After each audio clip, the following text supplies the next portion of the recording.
मिन नफ्सी व मिन शैतानिर-रजीम बिस्मिल्लाहिर्रहमानिर्रहीम व बिही नस्तईन व सल्लल्लाहु अला सय्यदिना मुहम्मद व अहले बैतिहि तय्यबीन अत्ताहिरीन अल्लाहुम्मा सल्लि अला मुहम्मद व आलि मुहम्मद व अज्जिल फरजहुम। तो आज हमारा सेशन जिस टॉपिक पर है उसे हम बहुत ही कंसाइज और बहुत ही कह सकते हैं कि बहुत ही छोटा करके हम 1 घंटे में डिस्कस करने की कोशिश करते हैं, बट लेट्स सी कितना कवर हो सकता है। At the end of the session हमारे कुछ क्वेश्चन आंसर राउंड भी रखेंगे एंड देखते हैं बेस्ड ऑन द क्वेश्चंस उसका आंसर देने की कोशिश करेंगे। अगर इट्स अ जनरल क्वेश्चन तो उसका आंसर देंगे, वगरना it's a very specific question जिसके लिए काउंसलिंग की ज़रूरत है तो फिर उसको यहाँ आंसर नहीं करेंगे, उसे देखेंगे कैसे बाद में हैंडल करना है। इस सेशन को हमने इस तरह से डिवाइड किया है कि इसमें हम आकर पहले इस्लामिक पर्सपेक्टिव देखते हैं कि शादी को लेकर इस्लाम ने क्या कहा है, और इसी के अगेंस्ट वेस्टर्न अप्रोच क्या है शादी को लेकर, क्योंकि वेस्टर्न एक आइडियोलॉजी है, एक थिंकिंग है, एक पैराडाइम है कि वो आकर शादी को कैसे डिफ़ाइन करते हैं और इस्लाम आकर शादी को कैसे डिफ़ाइन करता है। और फिर हम एक छोटा सेक्शन लास्ट का तकरीबन कोशिश करते हैं 20 मिनट्स इस पर रखते हैं कि one of the reasons, I won't say कि ये प्राइमरी एंड ये असली रीज़न है, लेकिन एक रीज़न शौहर और वाइफ के बीच में जो कॉन्फ्लिक्ट होता है वो क्यों होता है। क्योंकि मामूलन जो है शादी के बाद एक एक्सपेक्टेशंस होती हैं, तो वो कहाँ मिसमैच होती है और क्यों कॉन्फ्लिक्ट्स होती हैं, और हमें क्या समझने की ज़रूरत है ताकि ये कॉन्फ्लिक्ट्स ना हो। तो आइए पहले एक बहुत ही बेसिक अंडरस्टैंडिंग शादी को लेकर कि जब हम शादी कर रहे हैं तो हम फॉर एग्जांपल स्पाउस सिलेक्शन की बात करते हैं कि हमें जाकर स्पाउस सेलेक्ट करना है। मसलन अगर एक लड़का है तो वो कहेगा मुझे लड़की देखनी है और मुझे लड़की पसंद करनी है। तो अब यहाँ पे सवाल आता है कि मुझे लड़की में क्या देखना है, मुझे क्या पसंद करना है, मुझे क्या चेक करना है लड़की में। वैसे ही लड़की जब लड़के को देख रही है तो वो लड़के के अंदर क्या क्राइटेरियाज को देखें ताकि उसे पता चले कि मैं सही लड़का सेलेक्ट कर रही हूँ या नहीं कर रही हूँ, या लड़के को पता चले कि मैं सही लड़की सेलेक्ट कर रहा हूँ या नहीं कर रहा हूँ। तो इस्लाम आकर यहाँ नहीं कहता है कि अगर आप लड़की को देख रहे हो या लड़के को देख रहे हो तो उसमें सबसे पहला आपका क्राइटेरिया ब्यूटी होना चाहिए। इस्लाम नहीं कहता है कि पहले ब्यूटी देखो बाकी चीज़ें बाद में, या लड़के को सेलेक्ट करना है तो इस्लाम आकर ये नहीं कहता कि पहले उसका माल देखो कि उसके पास कितना पैसा है, कितना बड़ा बिजनेस है, कितना बड़ा घर है, कितनी बड़ी गाड़ी है। इस्लाम ये नहीं कहता आपसे। तो इस्लाम क्या कहता है? इस्लाम कहता है कि आप आकर ये देखिए कि इसके अंदर इस्लाम को लेकर कितना अटैचमेंट है, इस्लाम को लेकर इसके अंदर कितना जज्बा है। अगर इंग्लिश में कहेंगे तो how passionate is the person for इस्लाम। क्या वो इस्लाम को फॉलो करना चाहता है, क्या वो इस्लाम को जानना चाहता है, क्या वो इस्लाम सीखना चाहता है, ये इंपॉर्टेंट है। अगर उसके अंदर इस्लाम को लेकर कोई अटैचमेंट नहीं है, उसके दिल में इस्लाम को लेकर कोई चाहत नहीं है, उसके दिल में यह कि हाँ भाई इस्लाम है, मेरी ज़िंदगी है, मेरा बिजनेस है, वो अपनी जगह पर और इस्लाम अपनी जगह पर, अगर वो इस तरह देख रहा है तो फिर यहाँ पर हमें केयरफुल रहने की ज़रूरत है। क्यों? क्योंकि इस्लाम ने आके कहा कि मैं तुम्हें पूरा लाइफस्टाइल बताना चाहता हूँ। इस्लाम ये नहीं कह रहा है कि मैं तुम्हें नमाज बताना चाहता हूँ, रोज़ा कैसे रखना है ये बताना चाहता हूँ, नहीं, इस्लाम आके कहता है मैं तुम्हें लाइफस्टाइल बताना चाहता हूँ। यानी तुम्हारा बच्चा पैदा होने से उसे कब्र में दफनाने तक एवरी स्टेप मैं तुम्हें बताना चाहता हूँ कि तुम्हें कैसे ज़िंदगी जीना है। ठीक है? तो अब इसमें जब हम ये सारी लाइफस्टाइल की बात कर रहे हैं तो इसमें औलाद की तरबियत भी आ जाएगी कि अगर आपके बच्चे हैं तो उनकी कैसे तरबियत करना है। टीनेज प्रॉब्लम्स भी आ जाएगी कि अगर आपके बच्चे टीनेज में हैं तो उन्हें कैसे डील करना है। स्पाउस सिलेक्शन भी आ जाएगा और मैरिड लाइफ भी आ जाएगी कि मैरिड लाइफ को कैसे जीना है। तो इस्लाम आके कहता है कि देखिए, अगर आप मैं जिस तरह स्टेप्स बता रहा हूँ वो फॉलो करेंगे तो आपकी लाइफ ईजी हो जाएगी। अगर आपकी लाइफ इजी हो जाएगी तो इसका क्या फ़ायदा है? अगर मेरी लाइफ में आप इस तरह इमेजिन करिए, एक हस्बैंड एंड वाइफ और ये दूसरा कपल, ठीक है, ये एक कपल है, ये एक कपल है। ये कपल की लाइफ स्ट्रेस्ड है, स्ट्रेसफुल लाइफ है, झगड़े हो रहे हैं, एक दूसरे पर चिल्लाना, एक दूसरे के साथ मिसबिहेव करना। वाइफ कह रही कि अच्छा तुमने ऐसे किया, आज मैं खाना नहीं बनाऊंगी। हस्बैंड कह रहा अच्छा तुमने ऐसे किया, मैं तुम्हें मसलन ये ड्रेस नहीं दिलाऊंगा। ठीक है, इस स्ट्रेसफुल लाइफ में इबादत करना कितना आसान है। अगर आप नमाज पढ़ रहे हैं और ऐसी आपकी स्ट्रेसफुल लाइफ है, तो इसमें आप कितना फोकस कर सकते हैं खुदा के ऊपर। क्योंकि नमाज में one of the primary requirement is कि आप तवज्जो करिए खुदा की तरफ, तभी नमाज का असर आपको जिंदगी में दिखेगा और आप असेंड करेंगे खुदा की तरफ, आप खुदा से नजदीक हो पाएंगे। लेकिन अगर लाइफ ऐसी स्ट्रेसफुल है, तो क्या इबादत करते समय, इबादत करते वक्त इस शख्स का ध्यान, इसकी तवज्जो खुदा की तरफ रहेगी या नहीं रहेगी? ऑब्वियसली नहीं रहेगी। क्यों? क्योंकि जहन में चल रहा है कि मेरी बीवी ने ऐसे बोला, मेरे शौहर ने आज मेरे साथ ऐसे किया, उसने मिसबिहेव किया, मुझे ज़ोर से चिल्लाया, और सारा थॉट जो है वो उस तरफ जा रहा है। तो अब आप नमाज में आपकी तवज्जो नहीं है। लेकिन अगर ये कपल जो जिनकी रिलेशनशिप में स्ट्रेस नहीं है, बहुत ही कंफर्टेबल रिलेशनशिप है, तो ये जब नमाज पढ़ रहे हैं तो इनकी तवज्जो खुदा की तरफ ज़्यादा रहेगी। इसलिए इस्लाम आकर कहता है कि आप जो क्राइटेरियाज है वो मैं आपको अगर बता रहा हूँ, अगर आप वो फॉलो करेंगे तो you'll have a happy married life. ये हो गया स्पाउस सिलेक्शन को लेकर। अब यहाँ पर जो इम्पॉर्टेंट पॉइंट है वो ये कि जब इस्लाम कहता है आप शादी को एक इंस्टीट्यूशन की तरह देखें, तो इस्लाम आकर कहता है कि मैं इस इंस्टीट्यूशन को, मैं क्यों इंस्टीट्यूशन वर्ड यूज़ कर रहा हूँ, क्योंकि जब शादी होती है तो सिर्फ एक लड़का और लड़की की शादी नहीं होती है, they are not coming together. सिर्फ एक लड़का और लड़की साथ में नहीं हो रहे, बल्कि एक पूरा सिस्टम यहाँ पर इन्वॉल्व है। लड़की की फैमिली, लड़के की फैमिली, उन सारे कजन्स, एक दो सेट ऑफ यूनिट्स, बिल्कुल if I use a business term, दो कंपनीज में मर्जर हो रहा है। ठीक है, तो अब जब दो कंपनीज में मर्जर हो रहा है तो यहाँ भी दो इंस्टीट्यूट्स में मर्जर हो रहा है। तो जब ये शादी हो रही है तो यहाँ एक पूरा इंस्टीट्यूट फॉर्म हो रहा है। अब जब ये इंस्टीट्यूट फॉर्म हो रहा है तो यहाँ पर जो इम्पोर्टेंट पॉइंट है हमारे लिए समझने के लिए सबसे ज़्यादा, वो ये है कि लड़के को समझना चाहिए कि मैं जिस शख्स से शादी कर रहा हूँ वो एक ऐसी एंटिटी है जिसको एक स्पेसिफिक एनवायरनमेंट में तरबियत किया गया है, ब्रॉट अप एंड अपब्रिंगिंग जो हुई है, उसका फैमिली सिस्टम अलग है, मेरा फैमिली सिस्टम अलग है, उसकी थिंकिंग अलग है, मेरी थिंकिंग अलग है, उसका लाइफस्टाइल अलग है, मेरा लाइफस्टाइल अलग है, उसका बैकग्राउंड अलग है, मेरा बैकग्राउंड अलग है। सो ये बहुत ही इलॉजिकल है। गौर से सुनिए, ये बहुत ही इलॉजिकल है कि हस्बैंड ये एक्सपेक्ट करे कि बीवी मेरे घर पर आएगी और जैसा मैं चाहता हूं वैसे बदल जाएगी। She will adapt to my family, मेरे घर के माहौल के हिसाब से चलना चाहिए। अगर मेरे घर में ऐसा हो रहा है तो उसे भी ऐसा ही करना है। ये बहुत ही इलॉजिकल है। क्यों? क्योंकि ये एक एनवायरनमेंट में इनकी तरबियत हुई है। तो यहाँ पर आएंगे, चेंज होना ज़रूरी भी है, लेकिन एक हफ्ते में, एक महीने में नहीं होगा। इट विल टेक टाइम, 5 महीने लग जाएंगे, 6 महीने लग जाएंगे। और यहाँ पर आपको ज़रूरी होता है आप इनकी हेल्प करें, सपोर्ट करें, ताकि ये चेंज होना उनके लिए आसान हो जाए। अगर ऐसा नहीं हुआ तो आपको 6 महीने के बाद ही कॉन्फ्लिक्ट्स नज़र आना शुरू हो जाएंगे। हस्बैंड एंड वाइफ में झगड़े हो रहे हैं। क्यों?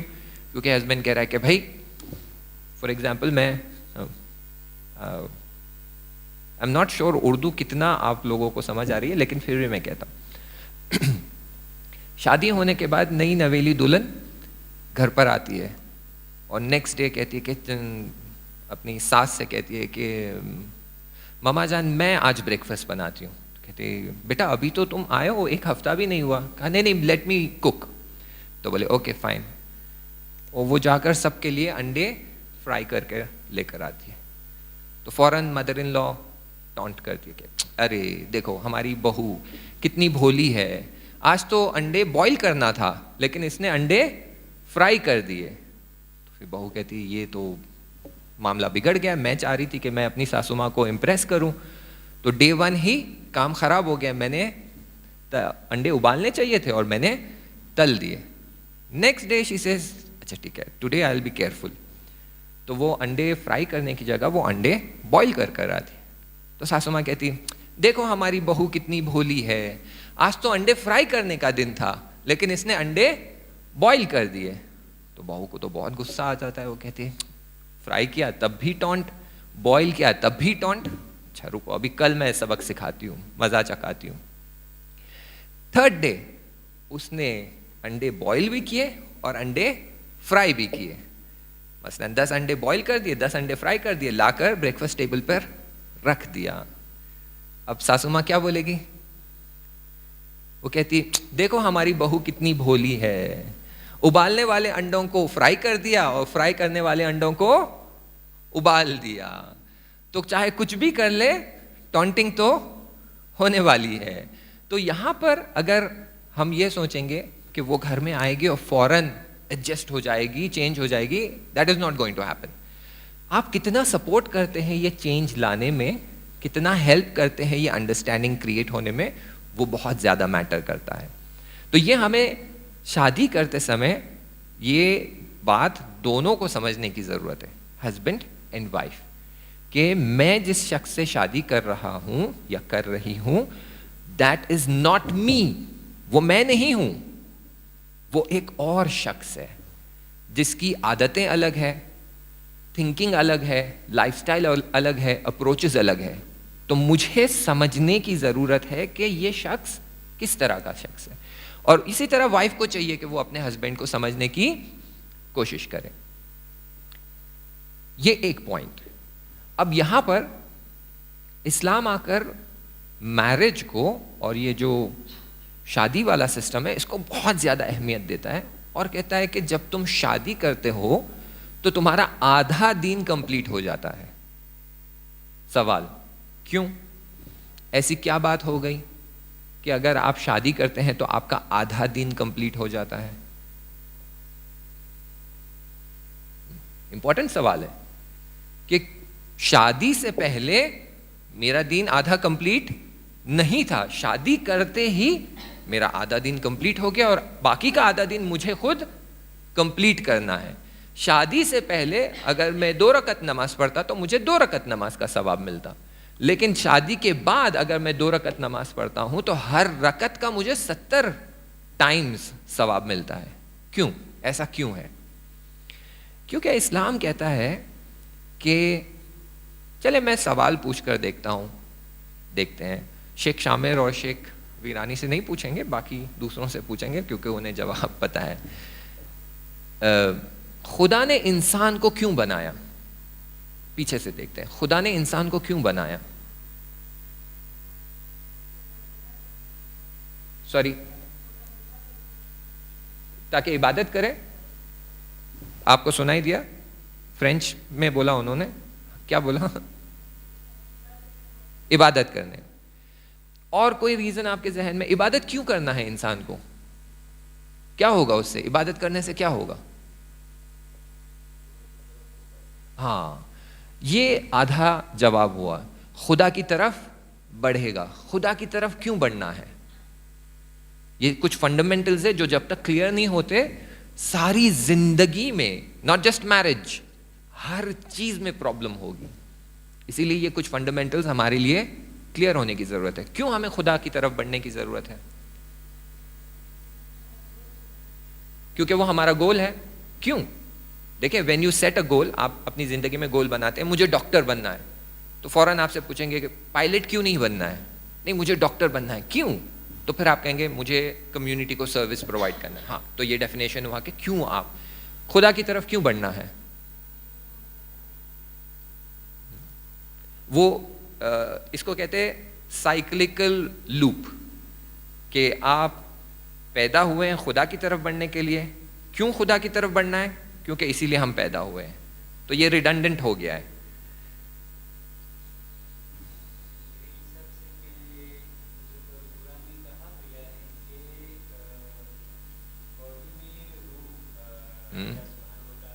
ने डाला, फूका। हम्म,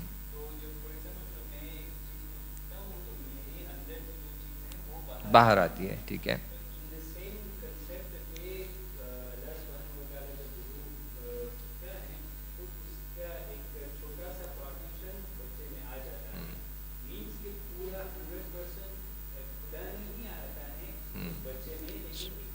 एलिमेंट, एक एलिमेंट आ गया।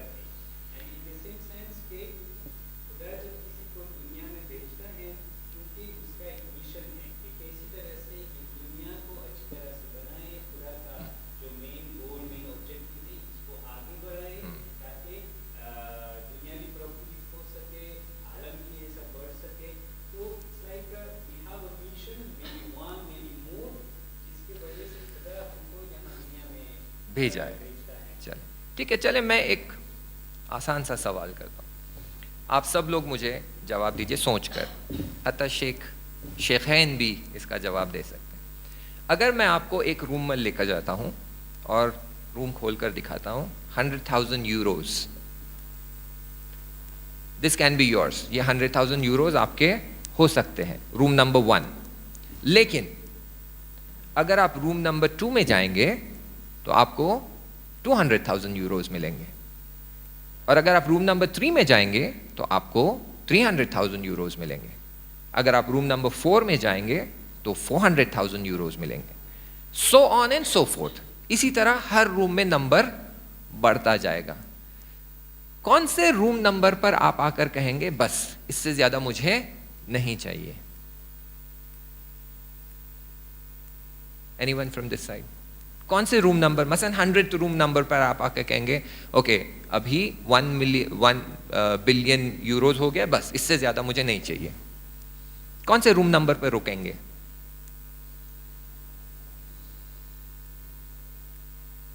कौन से रूम नंबर पर रुकेंगे? लास्ट नंबर क्या होता है? वो लास्ट नंबर है क्या? नहीं पता। ऐसा कौन सा नंबर है जो हमें नहीं पता, जिसको हम फिर भी एक नाम देते हैं?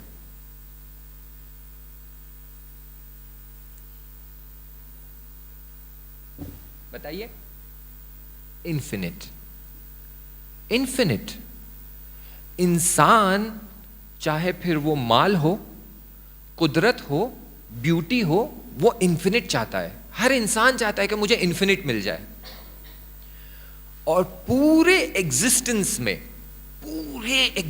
में माइक्रोब से लेकर जो भी आप अपनी नजर में रख सकते हो, जिसमें ये सारा यूनिवर्स आ जाता है, मल्टीवर्स आ जाता है, मलकूत आ जाता है, जबरूत आ जाता है, दहर आ जाता है, सरमद आ जाता है, सारा एग्जिस्टेंस, इसमें सिर्फ एक ही इन्फिनिट है। यहां पर कोई मैथ्स के स्टूडेंट है? Maths, anyone good at maths? Mathematical equation में मेरे पास अगर एक नंबर है, मेरे पास लेट्स से नंबर है 100, इस 100 को अगर मुझे इन्फिनिट बनाना है तो व्हाट शुड आई डू? मुझे क्या करना चाहिए? Multiply with what? किससे मल्टीप्लाई करने की जरूरत है? कौन सा नंबर? 100 को आप किस नंबर से मल्टीप्लाई करेंगे ताकि ये इन्फिनिट बन जाए? एक्सीलेंट। 100 को आप अगर इन्फिनिट से मल्टीप्लाई करेंगे तो ही वो इन्फिनिट बनेगा। दैट मीन्स अगर इंसान को कमाल तक पहुंचना है और वो भी इन्फिनिट कमाल तक पहुंचना है तो उसके पास एक ही रास्ता है और वो है खुदा। जब वो खुदा से जाकर कनेक्ट हो जाता है तो एक फिनिट बीइंग जब इन्फिनिट से कनेक्ट हो जाता है तो ऑटोमेटिकली उसके अंदर एक इन्फिनिट प्रोजेक्शन आ जाता है। इसलिए खुदा कहता है कि मैंने तुम्हें फिनिट बनाया है और तन्हा रास्ता, द ओनली वे तुम इन्फिनिट बन सकते हो वो ये है कि तुम्हें मुझसे आकर कनेक्ट होना पड़ेगा। और वो कनेक्ट होने के लिए इबादत करिए, वाजिबात को अंजाम दीजिए, मुहर्रमात से दूर रहिए, सारे गाइडलाइंस बनाए। नॉट जस्ट दैट, क्योंकि चले मैं बोर्ड पे लिखता नहीं हूं, मैं सेंटेंस बोलता हूं आप मुझे बताइए इसका माना क्या है। मैं इंग्लिश में बोलूंगा, अगर इंग्लिश नहीं समझ आती है तो आप फ्रेंच में बताइए। I didn't steal the money, समझ आया इंग्लिश? फ्रेंच में आप Sheikh Shamir, without tone, neutral tone, I didn't steal the money, इसका क्या माना है? मैंने पैसे नहीं चुराए। देखिए यही एक सेंटेंस के कितने माने बन सकते हैं। मैंने पैसे नहीं चुराए यानी किसी और ने पैसे चुराए, मैंने पैसे नहीं चुराए, मैंने कुछ और चुराया, मैंने पैसे नहीं चुराए, मैंने पैसे नहीं चुराए, मैंने बोरो किया, कुछ और किया। Just by changing the tone कितना माना चेंज हो जाता है। इसी तरह खुदावंद मुताल कहता है कि इंसान के अंदर जो कैपेसिटी है वो अगर चाहता है इन्फिनिट तक पहुंचे तो उसके पास एक ही रास्ता है कि मुझसे आके मिले, तब जाकर वो इन्फिनिट बन सकता है। तो इसीलिए खुदा ने कहा कि मैं सिर्फ तुम्हें लिखकर नहीं भेजूंगा। वो चाहता तो सिर्फ कुरान भेज देता हमारे लिए, लेकिन उसने कहा देख, अगर मैं लिखकर भेजूंगा तो जैसे ये वाली सेंटेंस है इसमें मिसअंडरस्टैंडिंग होने का चांस है, तो मैं सिर्फ लिखकर नहीं दूंगा, मैं तुम्हारे लिए गाइड्स भेजूंगा, मैं तुम्हारे लिए हिदायत करने वाले भेजूंगा। कितने? 1 नहीं, 2 नहीं, 10 नहीं, 1,24,000। और वो भी काफी नहीं है तो मैं 12 इमाम भी भेजूंगा और सारा अहलुल बैत का खानदान भी भेजूंगा, और वो तुम्हें गाइड करने के लिए अपनी जान भी सैक्रिफाइस करेंगे। कोई मामूली काम नहीं है। आप इमेजिन करिए सिर्फ 1 मिनट के लिए, आपका new born baby 6 months old, वो प्यास से तड़प रहा है और आप पानी मांग रहे हैं और कोई आकर उसके ऊपर एरो चला देता है। इजी है? नहीं, एब्सोल्युटली इजी नहीं है। लेकिन ये सब क्यों किया उन्होंने? ताकि हमको गाइड कर सके। सवाल क्यों? ताकि हम परफेक्शन तक पहुंच सके, ताकि हम कमाल तक पहुंच सके, ताकि हम इन्फिनिट बन सके। तो खुदा ने हमें इन्फिनिटी तक पहुंचाने के लिए बहुत रास्ते रखे हैं, जिसमें से एक नमाज, दूसरा रोजा, हज, ज़कात, आज़ादारी, दुआ, शब बेदारी, शब बारात, शब कद्र, कुरान पढ़ना, और इन सब में सबसे आसान तरीका शादी। इसीलिए शादी करते ही खुदावंद मुताल कहता है कि आधा दिन तुम्हारा मैंने कंप्लीट कर दिया, यानी हाफ इन्फिनिटी तक तुम पहुंच चुके हो। अब बाकी की हाफ जो है वो तुम्हें मेहनत करके कमानी है, तुमको अर्न करना है, इतना आसानी से नहीं मिलेगा। लेट मी आस्क यू, अभी मेरे पॉकेट में एक एनवेलप है, उस एनवेलप में लिखा हुआ है एग्जैक्ट एड्रेस जहां पर आप इमाम ज़माना अज्जलल्लाहु ताला फरजहु शरीफ अल्लाहुम्मा सल्ली अला मुहम्मद व आले मुहम्मद व अज्जल फरज, आप उनसे मुलाकात कर सकते हैं। यानी मेरे पास एग्जैक्ट एड्रेस है जिसमें लिखा हुआ है कि आप इमाम से मिल सकते हैं। ठीक है, अगर ये एनवेलप मैं आपको दे दूं, लेट्स से मैं आपको दे दूं एनवेलप कि भाई ये एनवेलप, इसमें वो सीक्रेट कोड लिखा हुआ है कि आप इमाम से मिल सकते हैं, क्या करेंगे आप इस एनवेलप का? कैसे रखेंगे? कैसे उठा के रखेंगे? ऐसे ही टेबल पर छोड़कर चले जाएंगे? कहीं कबर्ड के ऊपर उठाकर रखेंगे? कबर्ड के अंदर रखेंगे? सेफ के अंदर रखेंगे? प्रोटेक्ट करके रखेंगे? कैसे रखेंगे? अगर आपके पास ये कोड है जिससे आप इमाम से मिल सकते हैं, तो आप उसके साथ एक बेएहतरामी नहीं करेंगे, डिसरिस्पेक्ट नहीं करेंगे, उसे इस तरह फेंकेंगे नहीं, उसे उठाकर सेफली प्रोटेक्टेड रखेंगे। क्यों? क्योंकि वो आपको रास्ता दिखा रहा है इमाम से मिलने के लिए, है या नहीं? वैसे ही खुदा ने आपको एक सीक्रेट रास्ता दिया है जिससे आप खुदा के नजदीक पहुंच सकते हैं। और वो सीक्रेट रास्ता क्या है? आपका स्पाउस। बीवी के लिए शौहर, शौहर के लिए बीवी। अगर आप सिर्फ सवाब पढ़ेंगे कि एक बीवी को अगर शौहर बिजनेस से, जॉब से वापस आता है और डोर पर उसे लेकर जाकर पानी देती है, तो जितना सवाब लिखा हुआ है उतना सवाब आप पढ़कर परेशान हो जाएंगे कि इतना सवाब। और अगर यही शौहर जॉब पे जा रहा है और बीवी उसके लिए खाना पका रही है, तो इट इज लाइक एक शहीद के लिए आप खाना बना रहे हैं, जो इमाम हुसैन के साथ, इमाम अली अलैहिस्सलाम के साथ, इमाम रसूल खुदा के साथ जंग में जाता है और शहीद हो जाता है। ऐसे शख्स के लिए आप खाना बना रही हैं। उसी तरफ आपको मिसालें मिलेगी कि रसूल खुदा बीबी फातिमा सलामुल्लाह अलैहा के घर पर आते हैं तो देखते हैं कि इमाम अली बैठकर दाल चुन रहे हैं, दाल और चावल साफ कर रहे हैं। तो कहते अली क्या कर रहे हो? तो कहते मैं फातिमा की हेल्प कर रहा हूं, चावल है इसमें कंकर है और मैं ये साफ कर रहा हूं। तो रसूल खुदा कहते तुम्हें पता है इसका कितना तुम्हारे लिए सवाब लिखा जा रहा है? सातों आसमान पे जितने फरिश्ते जमा हैं ये सब तुम्हारे लिए सवाब लिख रहे हैं। यानी शौहर अगर अपनी बीवी के लिए छोटा सा काम करता है तो उसके लिए इतना सवाब। बिल्कुल वैसे जैसे शब कद्र में आपके लिए है कि अगर आप 2 रकात नमाज पढ़ेंगे तो आपको 70,000 नमाज का सवाब।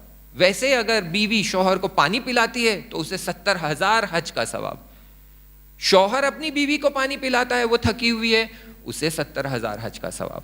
ये क्यों दे रहा है इतना ज्यादा सवाब? ताकि आप कमाल तक और इंफिनिटी तक तेजी से पहुंच सके। दैट मीन्स ये आपका सीक्रेट कोड है, ये आपका शॉर्टकट है। योर स्पाउस, चाहे वो आपकी बीवी हो या आपका शौहर हो, ये आपको कमाल तक, परफेक्शन तक पहुंचाने वाली चीज है और बहुत तेजी से पहुंचाने वाली चीज है।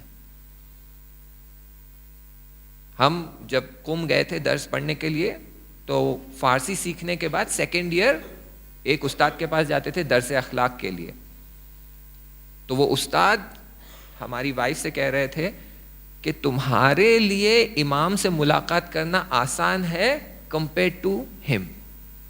इनको जितनी मेहनत करनी पड़ेगी अपने आप को प्यूरिफाई करने के लिए, नफ्स को पाक करने के लिए, अपने आमाल को सही करने के लिए, इनको जितनी मेहनत करनी पड़ेगी उसके हाफ एफर्ट में तुम इमाम से मिल सकते हो।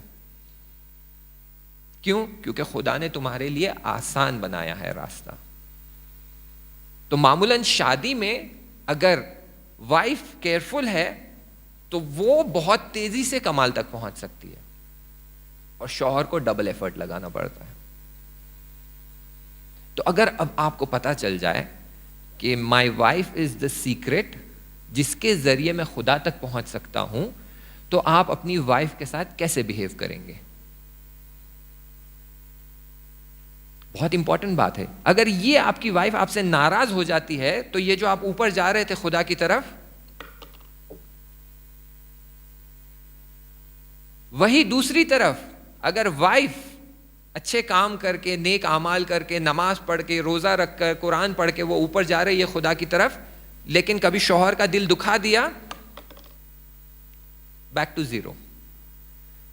तो जब आपको पता है कि मुझे ऊपर जाने के लिए जरूरी है कि मेरी वाइफ मुझसे राजी रहे, या मुझे ऊपर जाने के लिए जरूरी है मेरा शौहर, मेरा हस्बैंड मुझसे राजी रहे, तो हम क्या करेंगे? एक दूसरे को दुखाएं, दिल दुखाएंगे, उनको टॉन्ट करेंगे, ताना मारेंगे, पनिश करेंगे, बुरा ट्रीट करेंगे, मिसबिहेव करेंगे ना।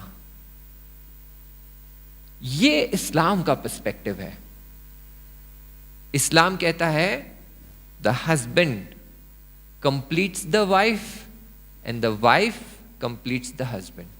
शौहर बीवी को कंप्लीट करता है, कॉम्प्लीमेंट्री रिलेशनशिप है, और बीवी शौहर को कंप्लीट करती है। यानी एक दूसरे की सपोर्ट करके वो ऊपर जाते हैं। ये थोड़ा ऊपर गए, ये नीचे आ रहे, ये सपोर्ट करके ऊपर, ये नीचे आ रहे, ये सपोर्ट करके ऊपर। इमाम अली का कौल है, वो कहते हैं बीवी फातिमा ऐसी रोल मॉडल थी मेरे लिए कि जब भी मुझे दुनिया से परेशानी होती थी, डिमोटिवेशन आ जाता था, she was always there to motivate me. वो मुझे मोटिवेट करके इस सैक्रिफाइस के रास्ते पर, सख्ती के रास्ते पर हमेशा मुझे आगे बढ़ाती थी।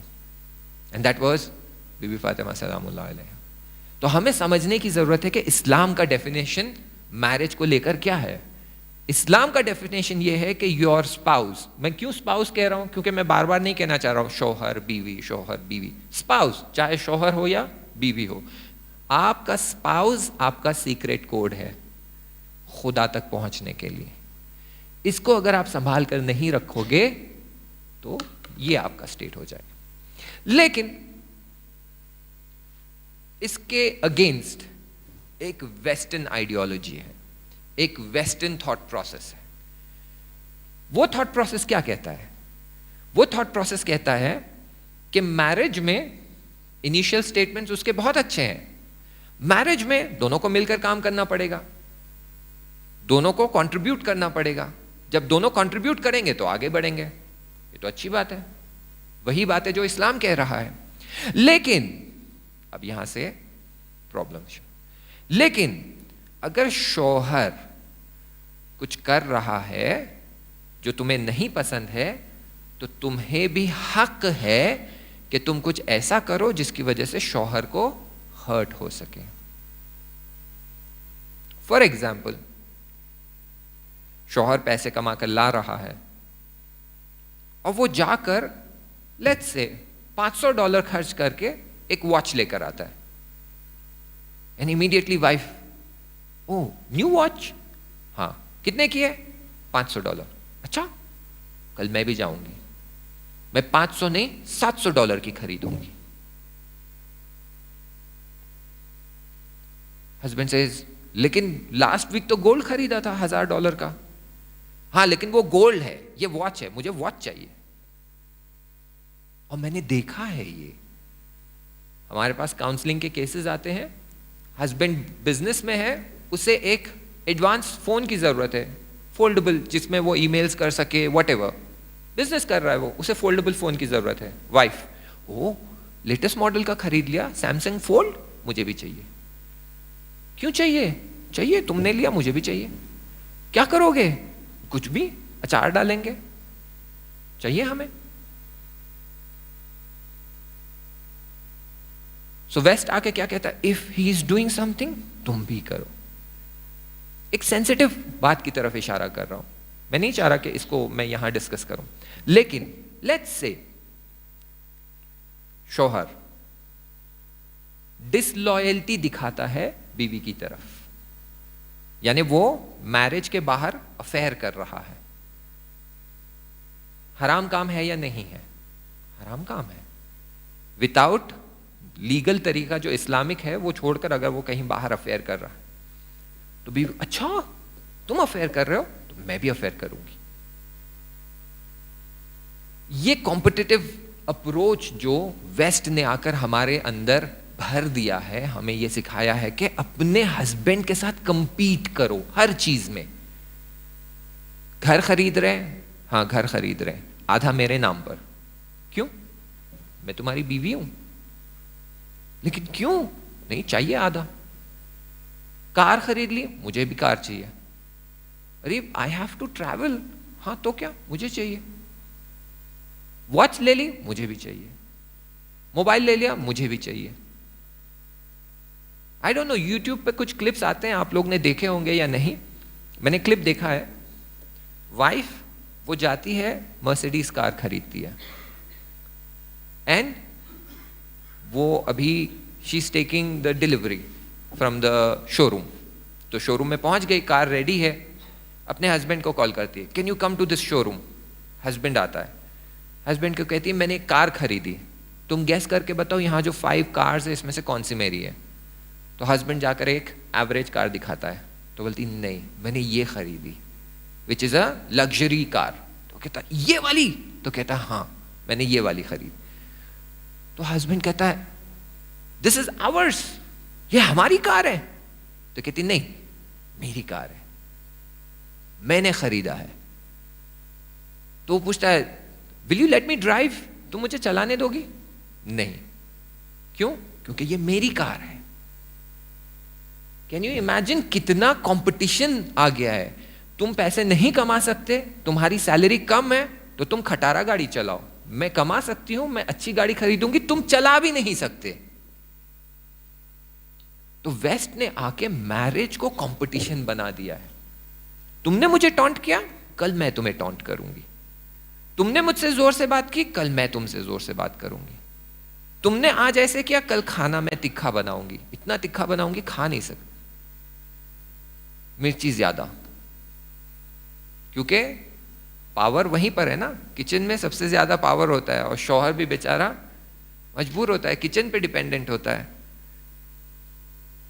बोले आज खाना बहुत तीखा बन गया है, मिर्ची ज्यादा हो गई। तो वाइफ कहती है, हाँ तुम्हारी जबान में जितनी मिर्ची है उतनी ही खाने में मिर्ची है, अपनी जबान मीठी करो, खाना भी टेस्टी बन जाएगा।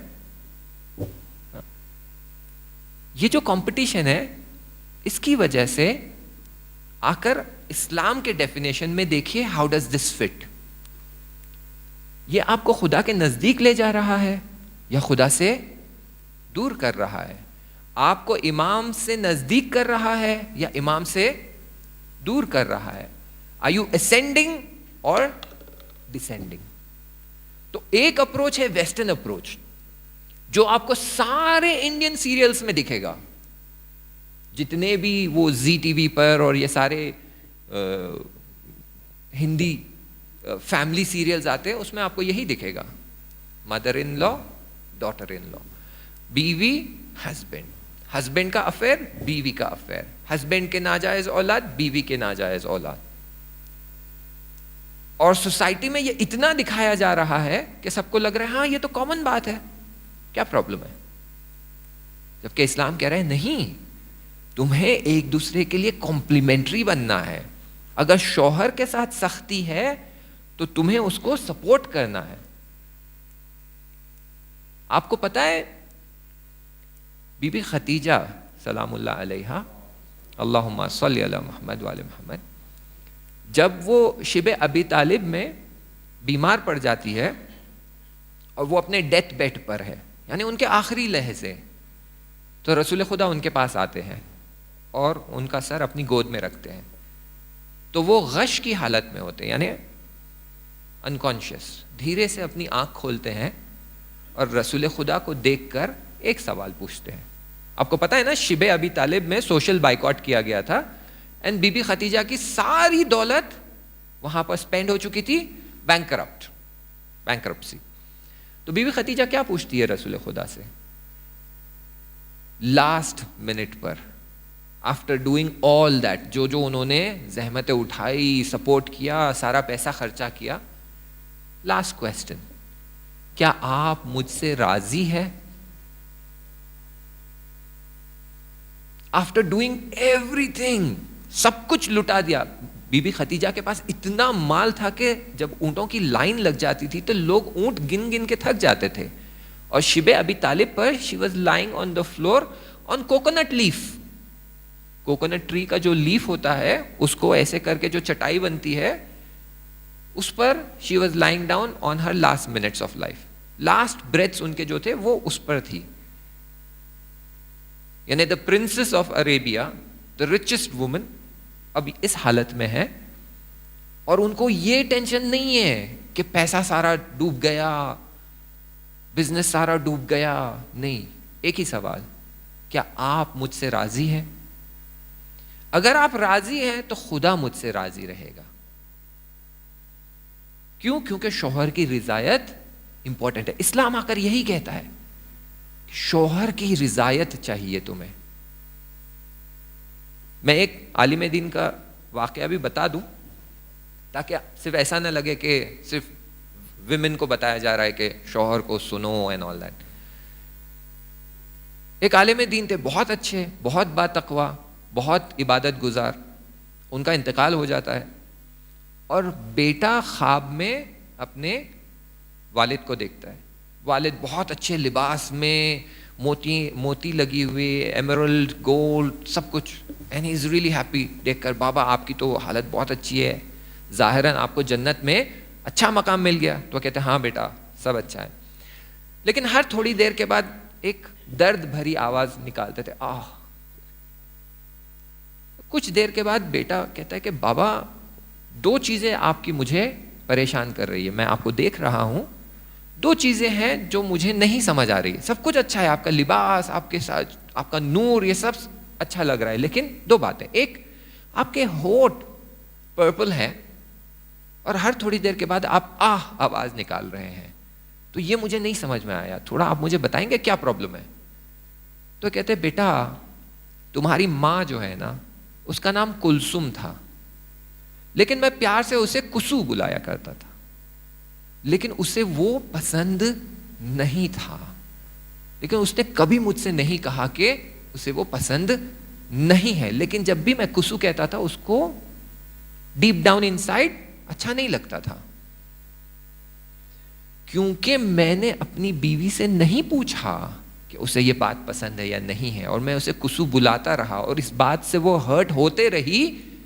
तो जितने बार मैंने उसे कुसु बुलाया उतने बार मेरे मुंह के अंदर यहां एक छोटा सा स्कॉर्पियन छुपा हुआ है, वो हर थोड़ी देर के बाद मुझे यहां बाइट करता है, और उसी के पॉइजन की वजह से मेरे लिप्स पर्पल हो गए। यानी अगर आप अपने बीवी को पेट नेम से बुला रहे हैं जो उसे नहीं पसंद है, उसका भी हिसाब किताब होने वाला है। अगर आपको लग रहा है मैं अपनी बीवी से जैसे दिल चाहा बात कर लूंगा, चिल्ला दूंगा, धमका दूंगा, डरा दूंगा, घर में लॉक कर दूंगा, हर चीज का हिसाब होने वाला है।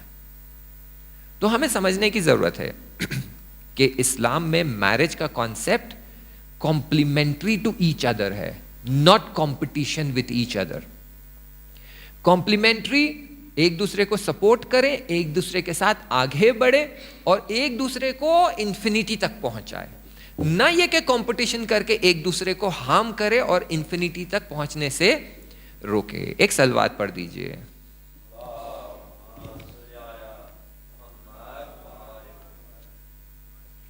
जिल फरज हमने तकरीबन 45 मिनट्स कवर किए हैं। Should we go to question answer? Let's see, अगर कुछ क्वेश्चन आंसर है तो वो हैंडल करते हैं, नहीं तो फिर समराइज करके इसको क्लोज करते हैं।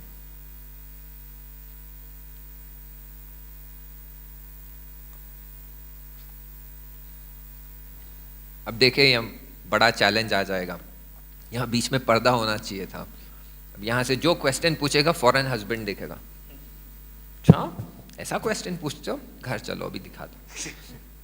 अगर हस्बैंड पूछेगा तो वाइफ बोलेगी यार कल लंच देख लेना, मिर्ची बहुत है घर में। Juste si vous avez des questions en français, ben vous pouvez nous les envoyer par WhatsApp. Comme ça, on essaiera de les transmettre à Cheikh s'il y a besoin. Merci.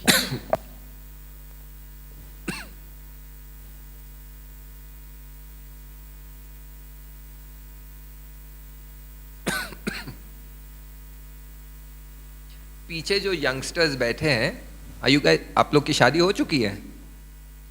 नहीं हुई है? तो आप लोग बिना डरे सवाल पूछ सकते हैं ना, आप लोग को तो टेंशन भी नहीं है। हाँ मैदान खुला है। हाँ इनको तो आगे पूरी हिम्मत के साथ।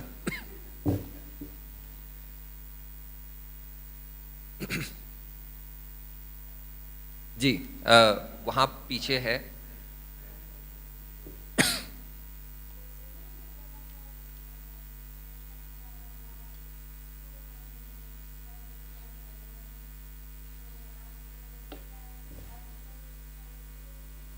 जी देखें, हमने इसको बहुत ही माइन्यूटली टच किया है कि खुदा ने हमें क्यों खल्क किया है।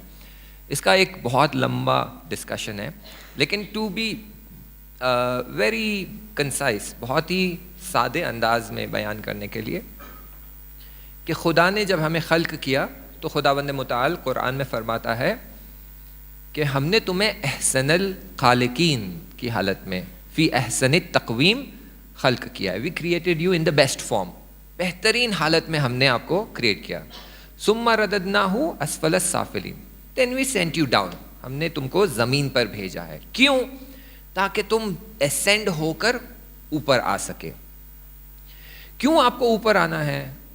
इट वापस से इसी जवाब की तरफ हम आते हैं कि हर इंसान जिसको बनाया गया है, इसमें और दूसरे जानवरों में, दूसरे क्रिएशन में एक बहुत बड़ा फर्क यह है कि इंसान के अंदर डेवलपमेंट की चाहत है।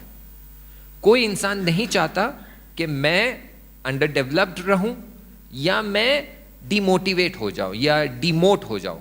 आप कंपनी में भी जाते हैं तो आप चाहते हैं मैं प्रमोट हो जाऊं, डिमोट हो जाऊं कोई नहीं चाहता है। कोई ये नहीं चाहता कि मैं 6th क्लास में हूं, फेल होकर 5th में चला जाऊं, फेल होकर 4th में चला जाऊं। वो चाहता है 5th से मैं 6th में जाऊं, 7th में जाऊं।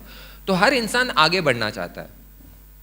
तो खुदावंद मुताल कहता है कितना आगे बढ़ना चाहोगे? कहता है जितना बढ़ सकता हूं। तो फिर खुदा कहता है कि हाँ, जितना बढ़ सकते हो, यानी तुम्हें कहां पहुंचना है? इन्ना लिल्लाही व इन्ना इलैही राजिऊन। क्यों खुदा तक पहुंचना है? क्यों हमारे लिए डेस्टिनेशन जन्नत नहीं है? बहुत सारे कुरान की आयतों में है कि तुम्हारे लिए हमने जन्नत रखा है, लेकिन आप 30th सिपारा में जब चले जाएंगे, लास्ट वाले में, तो आपको बार बार ये स्टेटमेंट मिलेगा, इन्ना इलैही अल-मसीर, मेरी तरफ रास्ता पलटता है। इन्ना लिल्लाही व इन्ना इलैही राजिऊन, तुम्हारा हिसाब किताब मेरे पास है, तुम्हें मेरे पास पलट कर आना है। सूरह फज्र में भी आपको यही बात मिलेगी, या अय्युतुहन नफ्सुल मुतमइन्ना इरजी इला रब्बिक, तुम अपने रब की तरफ पलटो, ना ये कि जन्नत में चले जाओ। फिर कहते हैं उदखुली फी जन्नती, मेरी जन्नत में दाखिल हो जाओ। यानी ये कि तुम्हें इंफिनिटी तक आना है, and this is your criteria of success. किसी भी नंबर को आपको इतना बड़ा नंबर बनाना है कि कोई उस नंबर से कंपीट नहीं कर सके, तो उस नंबर को आप इन्फिनिट बना देंगे तो कोई नंबर उससे कंपीट नहीं कर सकता। ऑक्टेलियन हो, गुगोल हो, कोई भी नंबर आप ले ले, वो उससे कंपीट नहीं कर सकता। क्यों? क्योंकि ये इन्फिनिट है। अब जो नंबर इन्फिनिट हो जाता है उसमें आप कुछ ऐड करते हैं तब भी इन्फिनिट रहेगा, कुछ माइनस करते हैं तब भी इन्फिनिट रहेगा। आप मैथ्स में कैलकुलेशन करके देख लीजिए, इन्फिनिटी माइनस 1 मिलियन, क्या आंसर आएगा? इन्फिनिटी माइनस 1 ट्रिलियन, क्या आंसर आएगा? इन्फिनिटी माइनस ऑक्टेलियन, सेक्सटेलियन, कुछ भी नंबर आप डाल दें, इन्फिनिटी में से आप कुछ भी निकालेंगे वो इन्फिनिट ही रहेगा। तो खुदा कह रहा है कि तुम मेरी तरफ आ जाओ, मैं तुमको इन्फिनिट बना दूंगा। और जब तुम इन्फिनिट बन जाओगे तो तुम्हें किसी चीज की जरूरत नहीं पड़ेगी, कुछ भी ऐड कर लो कोई फर्क नहीं पड़ेगा, तुम इन्फिनिट बन गए हो। तुम में से कुछ भी कम कर लो कोई फर्क नहीं पड़ेगा, तुम इन्फिनिट बन गए हो। एक हदीस है जिसका नाम है हदीसुल कुद्सी अल मिस्ली, मिस्ली यानी मेरे जैसा, मिस्ली मेरे जैसा बन जाना, कि खुदावंद मुताल फरमाता है कि मेरी ऐसी इताअत करो। इबादत नहीं, हाँ इबादत एक चीज है, इताअत एक और चीज है। ओबीडियंसी इताअत है, वर्शिप इबादत है। ओबीडियंसी का 1 सेगमेंट इबादत है। तो मेरी ऐसी इताअत करो कि मैं तुम्हें अपने जैसा बना दूं, कि तुम्हारी हयात मेरी हयात की तरह हो जाए, तुम्हारा इल्म मेरे इल्म की तरह हो जाए, तुम्हारी हिकमत मेरी हिकमत की तरह हो जाए। यहां तक कि अगर तुम कहो हो जा तो हो जाएगा, यानी मैं तुम्हें कुन फयकून के लेवल पर पहुंचा दूंगा, कि अगर तुम बोलोगे कुन तो वो हो जाएगा। तो खुदा कह रहा है कि तुम मेरी इतनी इताअत करो कि मैं तुम्हें मेरे जैसा बना दूंगा। तो इंसान की खिलकत का पर्पस ही यही है कि खुदा चाहता है कि हम ओबीडियंटली उसको फॉलो करें, सर्विट्यूड करें, ताकि खुदा हमें उस जैसा बना दे। That is the purpose of creation, there is no other purpose. बाकी सारा जो डेफिनेशन है वो सारा सब कुछ सबसेट है। इबादत करना subset of this. Subset maths का आप समझते हैं ना, सबसेट एक लार्जर सेट होता है, उसमें छोटा सेट अगर आ जाता है हम उसे कहते हैं सबसेट।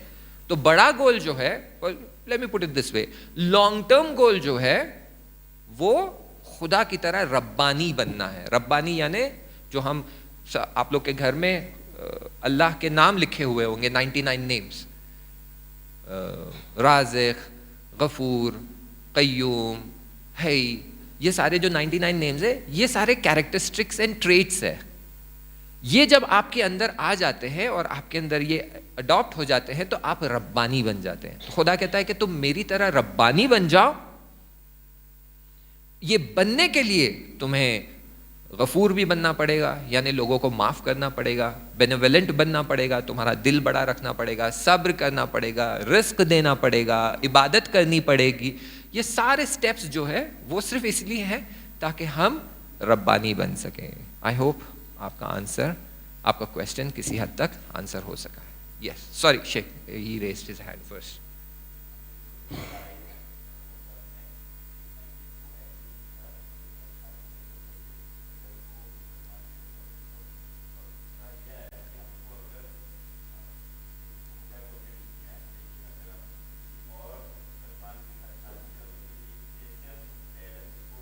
कन्विंस कर सके।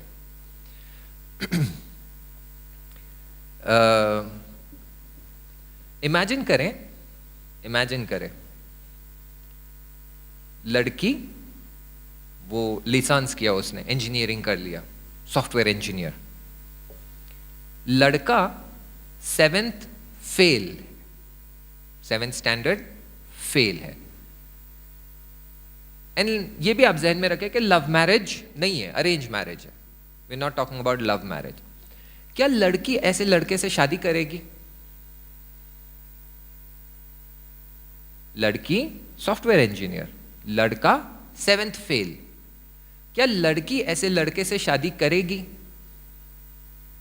लेट्स आस्क द गर्ल्स, करेंगे आप? अगर आप इंजीनियर है तो 7th फेल लड़के से शादी करेंगे? सिर्फ इसी क्राइटेरिया पे कि उसका, आपका एजुकेशन इतना है, उसका एजुकेशन इतना है, नहीं करेंगे, राइट? आपके सारे स्माइल्स नजर आ रहे हैं जिससे आंसर पता चल रहा है कि नहीं करेंगे। क्यों नहीं करेंगे?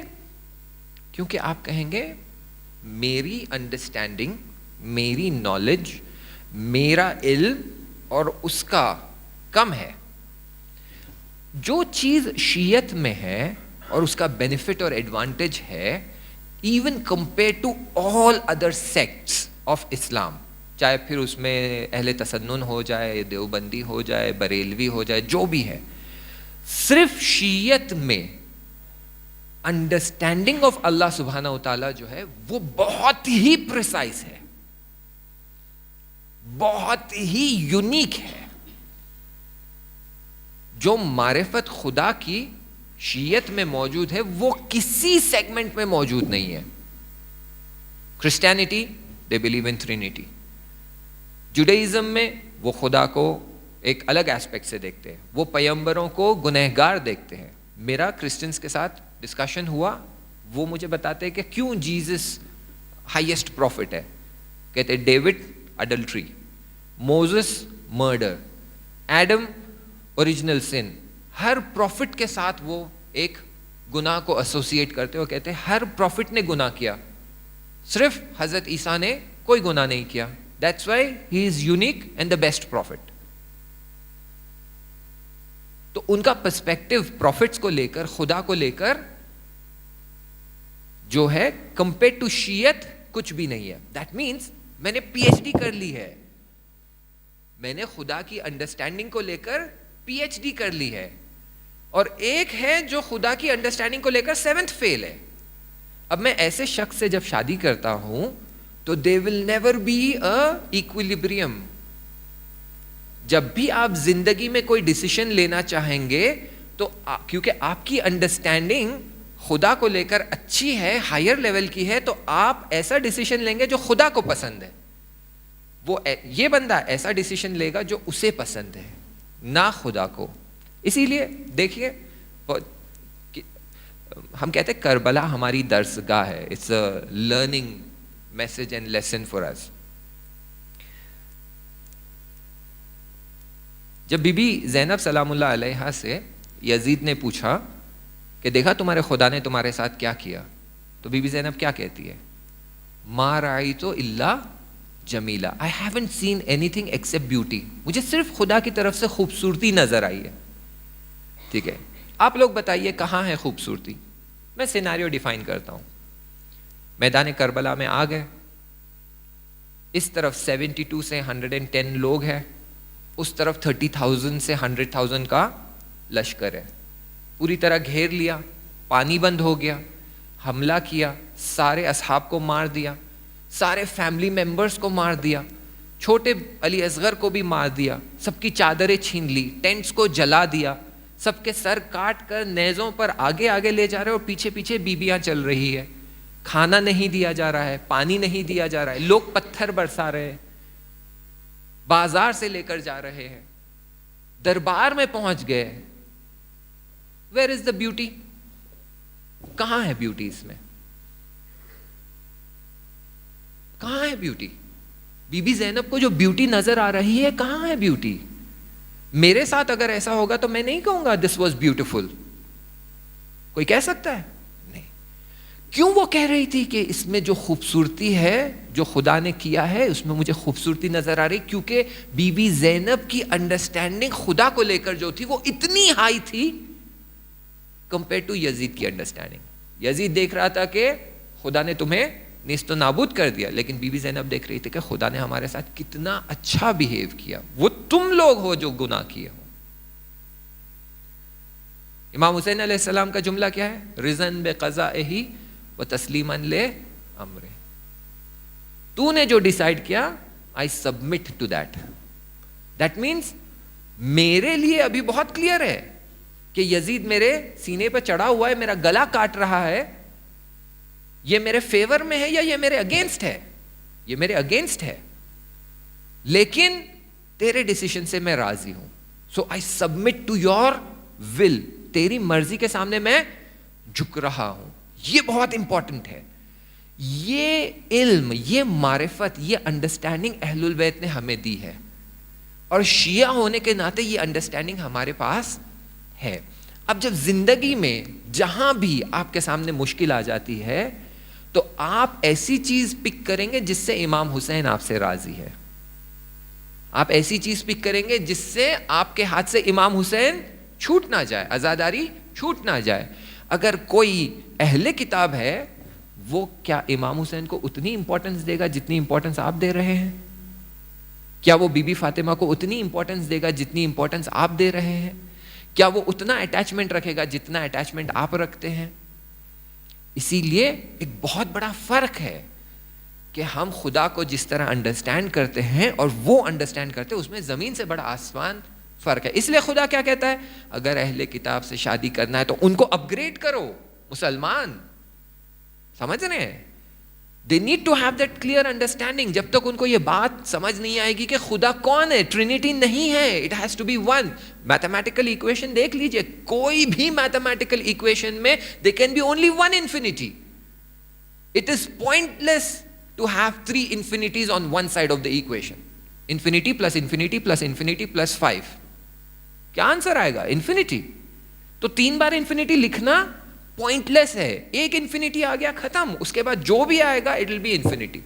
तो आप ट्रिनिटी लेकर आ रहे हैं, या आप कह रहे हैं कि तीनों मिलाकर इन्फिनिट बनता है, दे आर नॉट टुगेदर हर, यानी खुदा इन्फिनिट नहीं है, विच इज रॉन्ग। क्योंकि खुदा अगर इन्फिनिट नहीं है, that means he is weak, he is dependent, तो हम ऐसे खुदा को मानते ही नहीं है। इसलिए इस्लाम आके कहता है कि ऐसे खुदा को मानो जो इन्फिनिट है, जो किसी भी तरह किसी भी चीज पर डिपेंडेंट नहीं है। इसीलिए इस्लाम हाईएस्ट लेवल ऑफ अंडरस्टैंडिंग, इसके निस्बत सारे अहले किताब वगैरह लोअर लेवल ऑफ अंडरस्टैंडिंग।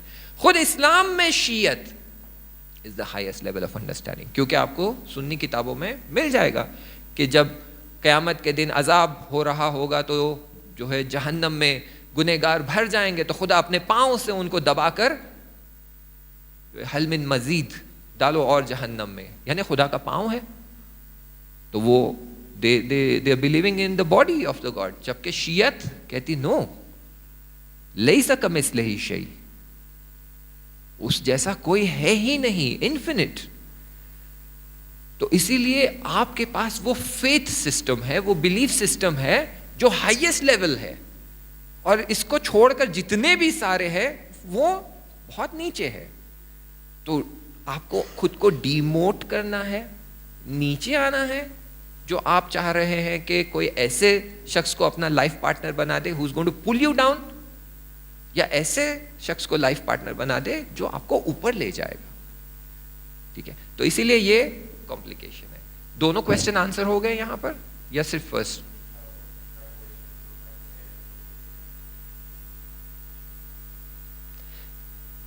अब आप बताएं, do you want to convince your parents? आपको अपने पेरेंट्स को कन्विंस करना है कि भाई मुझे डिमोट होने दो, मुझे वापस जाने दो। नॉन खोजा शिया। अब ये एक बड़ा क्वेश्चन है कि क्या हम खोजा होकर नॉन खोजा से शादी कर सकते हैं? हाँ, कर सकते हैं, क्या प्रॉब्लम है? पेरेंट्स को कैसे कन्विंस करें? पेरेंट्स को कन्विंस करने के लिए एक बहुत ही सिंपल पॉइंट जो है वो ये, आप लोग बुरा ना माने, लेकिन जो बात कह रहा हूं वो सोच समझ कर हजम करें। You know, take it with rational, अपना दिमाग यूज करिए। नॉन खोजा जब हम कह रहे हैं तो हम सैयद को देख रहे हैं। खोजा के ऑपोजिट में सैयद ही आते, राइट? सैयद में क्या स्पेशल बात है?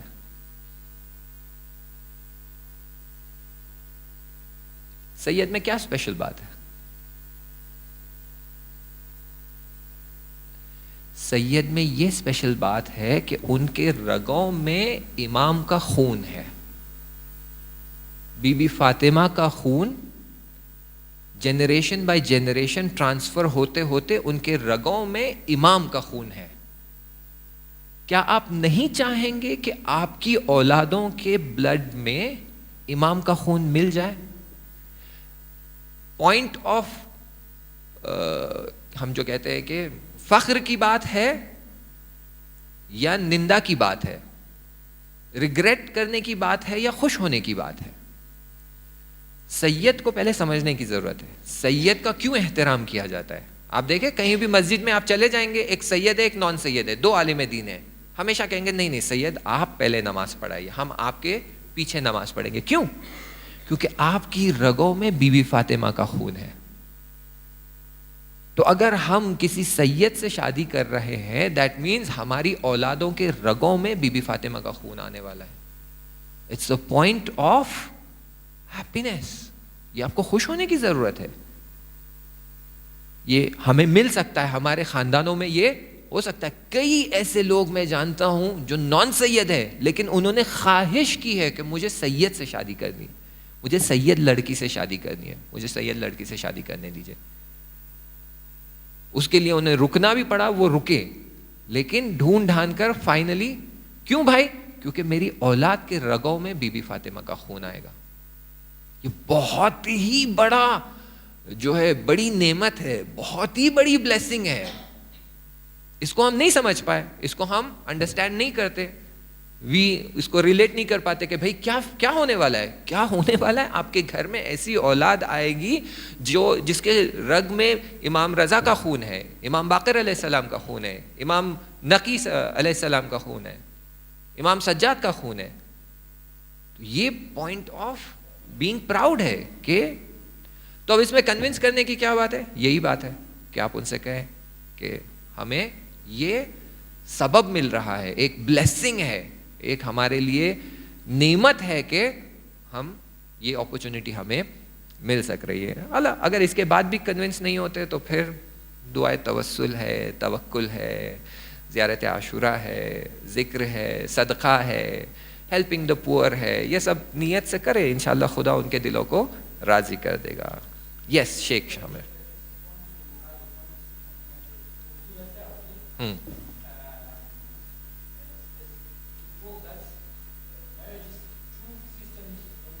Yes. That's why sometimes the parents don't accept because they know that in the future this bonding together won't match. अब देखिए ये आपने जो कहा ना कि दो सिस्टम मिल रहे हैं, दो इंस्टीट्यूशंस मिल रहे हैं, इसमें प्रॉब्लम्स हो सकती है। इसे सॉल्व करने के लिए अइमा अलैहिस्सलाम ने हमें बहुत सारी मिसालें दी हैं। कि आपको मिलेगा कि एक इमाम ने शहजादी से शादी की, एक इमाम ने बहुत ही नॉर्मल सी लड़की से शादी की, एक इमाम ने कनीज से शादी की।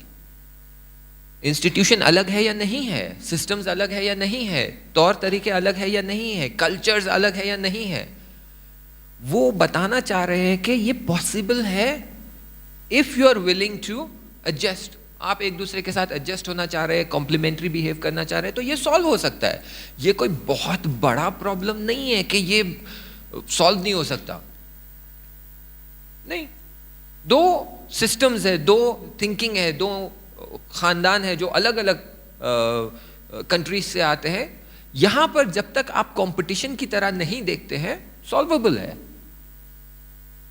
और मैं हमेशा कहता हूं कि जो न्यू कपल्स है हुआ इधर जिनकी शादी होने वाली है या हो चुकी है, काउंसलिंग करें। डेफिनेटली इस्लामिक स्कॉलर के पास जाए, उससे बैठे, उसके साथ काउंसलिंग करें, बात करें कि देखो हम शादी कर रहे हैं, बताइए मुझे कौन सी चीज़ों का ख्याल रखना है। और शौहर को चाहिए कि वो पूछे कि मुझे कौन सी चीज़ों का ख्याल रखना है ताकि मैं मेरी बीवी का दिल नहीं दुखाऊं। अगर ऐसा होगा तो फिर मैं खुदा की तरफ असेंड नहीं कर पाऊंगा, तो मुझे बताइए। तो ये ज़रूरी है। एंड मैं जितने काउंसलिंग केसेस में मैंने हैंडल किए हैं, सारों का यही प्रॉब्लम है कि शादी करते समय उन्होंने इस बात का ख्याल नहीं रखा है। खैर, अगर क्वेश्चंस है तो पूछ लेने। तो एक छोटा सेगमेंट जो मैंने बाकी रखा था वो we will address and then close.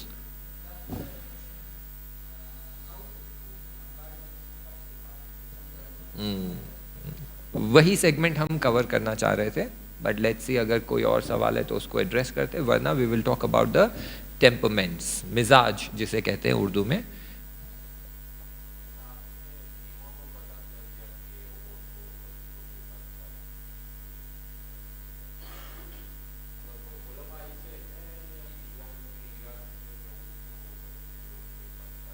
अगर कनीज़ें होती तो डेफिनेटली करते, फेलन तो नहीं है।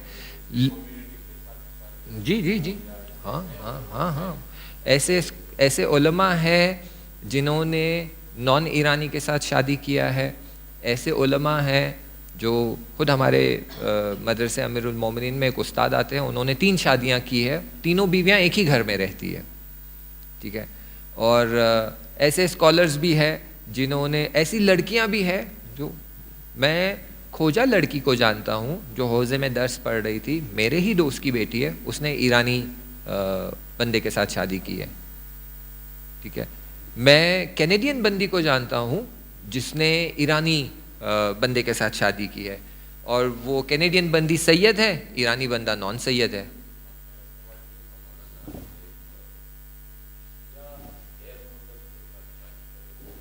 ये तो अभी एक्सप्लेन किया ना कि गैर मज़हब के साथ शादी करना यानी क्या, यानी ये कि खुद को डिमोट करना, एक हायर लेवल से नीचे लेकर आना।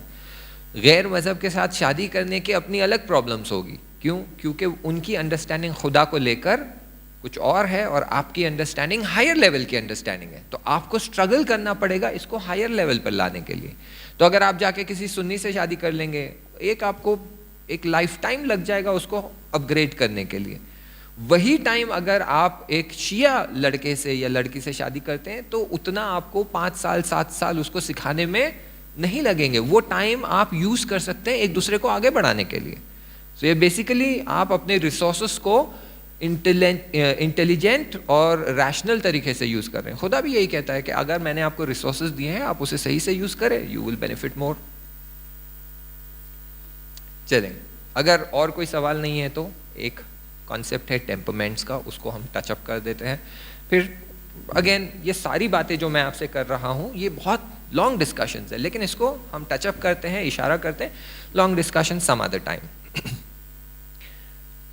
From the time of Socrates and Aristotle, Athens Greek उस जमाने से शुरू होता है और आपको ये हर जगह मिल जाएगा।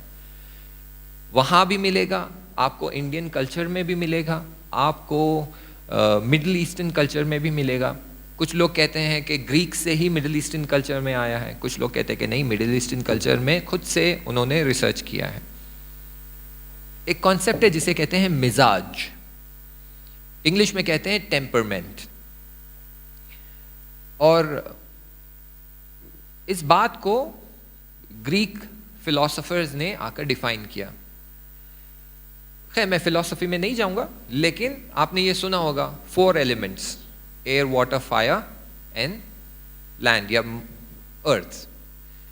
तो वो कहते हैं कि ये जो चारों एलिमेंट्स हैं, जब ये सर्टेन क्वांटिटीज में मिलते हैं तो इंसान के अंदर, फर्स्ट पॉइंट नंबर 1, इंसान के अंदर ये चारों एलिमेंट्स हैं, air water fire and earth.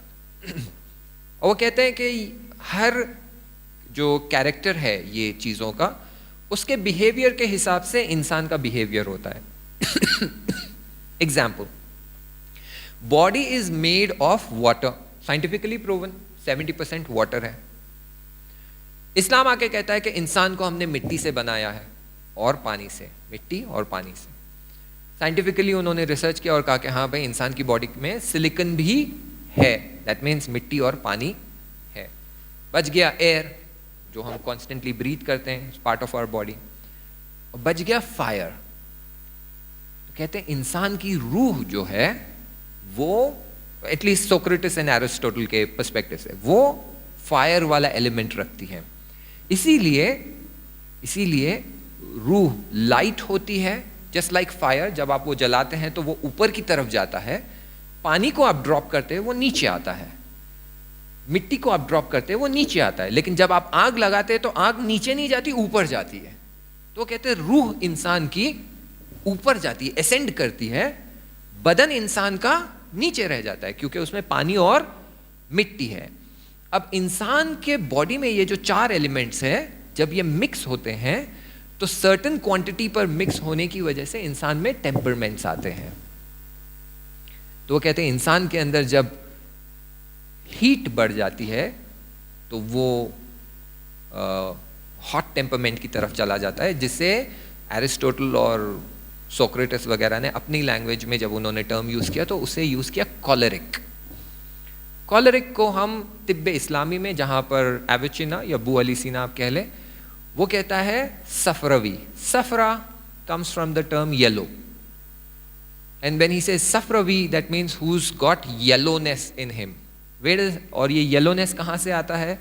हमारे बॉडी में जो लिवर होता है, वो जो बाइल जूस क्रिएट करता है येलो कलर का, वो जब हमारी बॉडी में बढ़ जाता है तो हमारी बॉडी के अंदर हीट बढ़ जाती है, तो इसको कहते हैं सफरा। सिमिलरली हमारे बॉडी में पैनक्रियाज होते हैं और वो जनरेट करता है ब्लैक बाइल, और अरबिक में ब्लैक को कहते हैं अस्वद, और उसी से बनता है सौदा यानी ब्लैकनेस। तो आप देखेंगे कुछ लोग हैं जिनके फेशियल स्ट्रक्चर पे यहाँ बहुत ज़्यादा ब्लैक होता है, टंग के एजेस पे अंदर आपको दिखेगा ब्लैक लाइंस बन गए कॉर्नर्स पे, टंग पर, जबान पर। लिप्स ब्लैक होना स्टार्ट हो गए, सिगरेट नहीं पीते लेकिन लिप्स ब्लैकिश है, आइज के नीचे ब्लैक हो रहा है, दैट मीन्स इनकी बॉडी में सौदा बढ़ गया है। सिमिलरली एक एस्पेक्ट होता है, तो इसको कहते हैं मेलेंकली, वेस्टर्न टर्मिनोलॉजी में इसको कहते हैं melancholy. Third category is phlegmatic. Phlegmatic English में फ्लेम टर्म यूज होता है, जिसको अरबिक में या फारसी में या उर्दू में कहते हैं बलगम। तो जब आपका ब्लड थिक हो जाता है, उसमें प्लाज्मा बहुत ज़्यादा हो जाता है, तो आपका ब्लड थिक हो जाता है, उसका फ्लो बॉडी में स्लो हो जाता है। तो इंसान के अंदर क्योंकि ब्लड फ्लो स्लो हो गया है तो वाटर रिटेंशन बढ़ जाता है, और आपको मामूलन इंसान मोटा नज़र आने लगता है और लेजी होता है ये इंसान, क्योंकि ब्लड फ्लो स्लो है उसकी बॉडी में। तो इसे कहते हैं फ्लेगमैटिक, और अरबिक में कहेंगे बलगमी, क्योंकि बॉडी में बलगम बढ़ गया है। एंड फाइनली जिसकी बॉडी में ब्लड बहुत ज़्यादा होता है, मोर देन रिक्वायर्ड क्वांटिटी में जनरेट होता है, और बॉडी में ब्लड घूमता भी बहुत तेज़ी से है, इसे इंग्लिश में कहेंगे सैंग्विन और अरबिक में कहेंगे दमवी। दम अरबिक में ब्लड को कहते हैं, दमवी यानी बॉडी में ब्लड ज़्यादा होना। ये 4 पर्सनालिटी टाइप्स है, और हर इंसान में ये चारों टेम्परमेंट्स होते हैं, लेकिन इनमें से एक प्रिडोमिनेंट होता है, यानी बहुत ही क्लियर एंड विजिबल होता है, एक सेकेंडरी होता है, और बाकी के 2 डॉर्मेंट होते हैं। ये जो टेम्परमेंट्स है, इन पर बहुत सारी चीजों का असर होता है। फर्स्ट एंड फॉरमोस्ट जो चीज का असर होता है वो ये कि कौन से सीजन में यू आर बॉर्न, आप कौन से सीजन में पैदा हुए। आप अगर विंटर में पैदा हुए हैं तो उसका इफेक्ट आपके टेम्परमेंट पे होता है। अगर आप समर में पैदा हुए हैं तो उसका इफेक्ट आपके टेम्परमेंट में होता है। अगर आप स्प्रिंग सीजन में पैदा हुए हैं तो उसका इफेक्ट आपके टेम्परमेंट पे होता है। This is point number 1। Point number 2, आप किस एनवायरमेंट में रह रहे हैं। अब जैसे मडागास्कर, ईरान में थे हम, तो वहां पर टेम्परेचर 3 डिग्री से 0 डिग्री चल रहा था। इन 24 आवर्स आई मूव्ड हियर, और यहाँ पर 28 डिग्री टेम्परेचर चल रहा है। तो बहुत बड़ा डिफरेंस है, 3 डिग्री 5 डिग्री से निकलकर 28 डिग्री में आना। और इमीडिएटली उसका मेरी बॉडी पर इफेक्ट हुआ है। मेरी आवाज़ प्रॉब्लमेटिक हो गई है, मुझे फीवरिश फील हो रहा है, एसिडिटी बढ़ गई है, पसीना बहुत आ रहा है। क्यों? क्योंकि एक कोल्ड टेम्परेचर से निकलकर आप एक बहुत ही गर्म टेम्परेचर में आ गए। तो इमीडिएटली इसका बॉडी पर इफेक्ट होता है। फिर आप जो खाना खाते हैं इसका बहुत ज़्यादा बॉडी पर इफेक्ट होता है। तो नाउ क्वेश्चन शेख शामिर का जो था कि ये चीज़ों का हमारी बॉडी पे इफेक्ट होता है। हाँ, बहुत ज़्यादा होता है। अगर कोई शख्स पूरा टाइम ऐसी ग़ज़ा खा रहा है जो ठंडी है तो उसकी बॉडी में कोल्डनेस बढ़ जाती है। आयुर्वेदा में भी आपको ये मिलेगा, गर्म है, ठंडा है, दही ठंडा होता है, दूध गर्म होता है, मच्छी गर्म होती है, ये जो है हल्दी गर्म होती है, शहद गर्म होता है, ये सारा जो है आयुर्वेदा में भी आपको इसी तरह से मिलेगा। तो ये चीज़ें आपको हर कल्चर में मिलेगी। तो हम क्यों डिस्कस कर रहे हैं? हमारा क्या लेना देना? हमारा ये लेना देना है कि जब शादी कर रहे हैं तो हम हमारे सामने जो शख्स को सेलेक्ट करना चाहते हैं वहाँ हमें बहुत ध्यान रखने की ज़रूरत है कि मैं कौन से टेम्परमेंट से शादी करने जा रहा हूँ।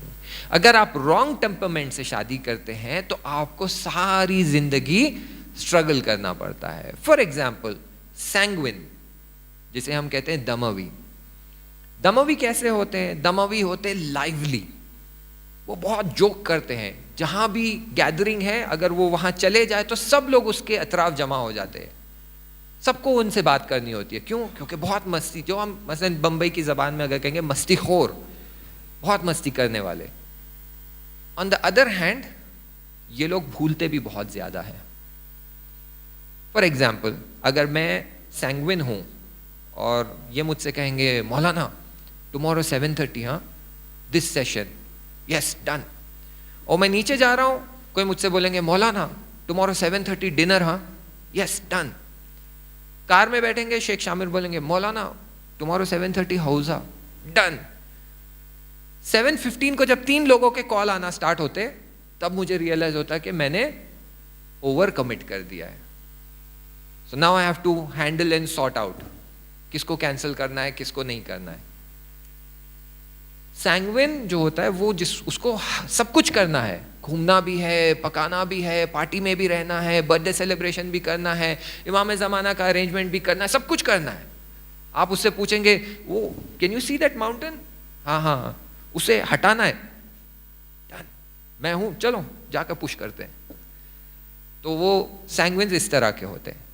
अगर सैंग्विन फ्लेगमेटिक से शादी कर ले जो बहुत ही लेजी है, कुछ करने के लिए उसको बोलेंगे बल्ब खराब हो गया चेंज करना है, 1 हफ्ता तो बल्ब खरीदेंगे नहीं, वो रोज उसको याद दिलाना पड़ता है ये बल्ब खराब हो गया, हाँ हाँ खरीदता हूँ। अरे अब जा रहे हैं ना दूध खरीदने, सब्जी खरीदने, रास्ते में ही बल्ब की शॉप है, खरीद लो, हाँ हाँ खरीद। बाहर गए, दूध दही सब्जी सब लेकर आ गए, बल्ब, बोला आज मन नहीं हुआ, कल खरीद। सैंग्विन बबली, लाइवली, सब कुछ करना है, घूमने जाना है, ये करना है, वो करना है, और फ्लेगमेटिक लेजी, मुझे कुछ नहीं करना है। जब ऐसा होता है तो कॉन्फ्लिक्ट आ जाता है। वो कहती है मुझे ये करना है, चलो घूमने जाते हैं, बच्चों का वेकेशन है, घूम कर आते, तुम जाओ बच्चों को लेकर, मुझे नहीं आना। You are part of the family, चलो भाई, बहुत बहुत जहमत होती है उसमें, चलो बच्चों को देखो, खाना अरेंज करो, होटल अरेंज करो, मुझसे नहीं होगा। ये फ्लेगमेटिक। और सैंग्विन दूसरी तरफ से। वैसे choleric, choleric is a very strong personality. वो कहता है अगर मैंने कह दिया ये ब्लैक है, यानी ये ब्लैक है, अरे ये व्हाइट है, नो ये ब्लैक है, प्रूव इट। बहुत सिंपल है, वो प्रूफ करेगा। कैसे? किसी को पता है हाउ डज लाइट वर्क? कैसे लाइट कैसे काम करती है? ये व्हाइट क्यों दिख रहा है? कोई बता सकता है ये व्हाइट क्यों दिख रहा है? चलो फोटोग्राफर से पूछते हैं, ये व्हाइट क्यों दिख रहा है? You work with lights, philosophy of light, because light में, अच्छा वो ऊपर white है इसलिए ये white दिख रहा है, क्योंकि light में जो 7 colors होते हैं, when a surface rejects all the colors, ये surface 7 रंग में से किसी को भी absorb नहीं करता है, उसे reject कर देता है, तो वो white नजर आता है या नहीं? और ब्लैक कब नजर आता है? जब वो सारे कलर्स को अब्सॉर्ब कर लेता है। तो अगर किसी चीज में कोई कलर है नहीं, तो वो व्हाइट रहेगा या ब्लैक? कलर नहीं है तो वो ब्लैक रहेगा। This is actually black. Choleric ऐसा होता है कि वो व्हाइट को भी ब्लैक प्रूफ करेगा। Why? Because they are dictating. वो डिक्टेटर्स टाइप होते हैं। मैंने बोल दिया तो बोल दिया, आज घर में लौकी की सब्जी ही बनेगी, कोई नहीं खाता, बनेगी तो वही। आज घर में खाना नहीं बनेगा, क्यों? मूड खराब है। ठीक है, तो कॉलरिक स्ट्रॉन्ग पर्सनैलिटी होती है, डिक्टेटिंग पर्सनैलिटी। अगर choleric husband and choleric wife हो तो क्या होगा? जंग, एवरीडे जंग। तो sometimes when you are selecting your spouse, आपको देखना पड़ता है कि मैं किसको सेलेक्ट कर रही हूं। क्या वो कॉलरिक है? हाँ। क्या मैं सैंग्विन हूं? हाँ। क्या मैच हो पाएंगे? कितना स्ट्रॉन्ग कॉलरिक है? अगर बहुत स्ट्रॉन्ग कॉलरिक है तो वो सैंग्विन को सप्रेस कर देगा। वो बोलेगी चलो ना आज बाहर घूमने चलते हैं, weather is so beautiful, it's drizzling, बाहर बहुत नम नम बारिश हो रही है, मिट्टी की खुशबू आ रही है, चलो let's go for a walk. नहीं, चुपचाप बैठो, क्या जरूरत है बाहर जाने की? हर रोज उठकर बैठ जाती हो, बाहर जाना है बाहर जाना है। क्या हमारा कुछ काम काज है नहीं है? काम करके थक कर आते, बाहर घूमने जाना है, बैठो चुपचाप। और जब ये एवरीडे होने लगता है तो ये सैंग्विन पर्सनैलिटी, क्योंकि इसको सप्रेस किया जा रहा है, goes into depression, घर में conflict. Temperament is an important aspect. वैसे ही melancholy and sanguine, मामूलन यही connections बनते हैं। जब भी I have seen this बहुत ज्यादा sanguine, चले मैं बताता हूँ, sanguine थोड़ा सा हंस भी लेते हैं, अरे आप लोग हंसते नहीं है वो अलग बात है, लेकिन sanguine कैसे होते हैं? ऑफिस से आए, डोर खोले, अंदर आए, मैं बहुत ही फैमिली लैंग्वेज यूज करता हूँ, सलाम जानू, कैसे हैं? अच्छे हैं। हो, एक पाँव ऐसे किया, एक शूज उड़कर वहाँ गया, दूसरा पाँव ऐसे किया, दूसरा शूज उड़कर यहाँ आया, एक सॉक्स निकाल के ऐसे फेंका, एक सॉक्स निकाल के वहाँ फेंका। अंदर आए, बैग चेयर पर, कोट उस चेयर पर, अंदर गए। खाने में क्या है? पकोड़े। अरे वाह, पकोड़े लेकर आओ, पकोड़े लेकर। इसके साथ अगर जूस हो जाता, क्या बात हो जाती है। ऑरेंज जूस नहीं है, चलो मैं सोडा लेकर आता हूँ। बाहर जाएंगे, सोडा भी लेकर आएंगे, अब आएगा मजा।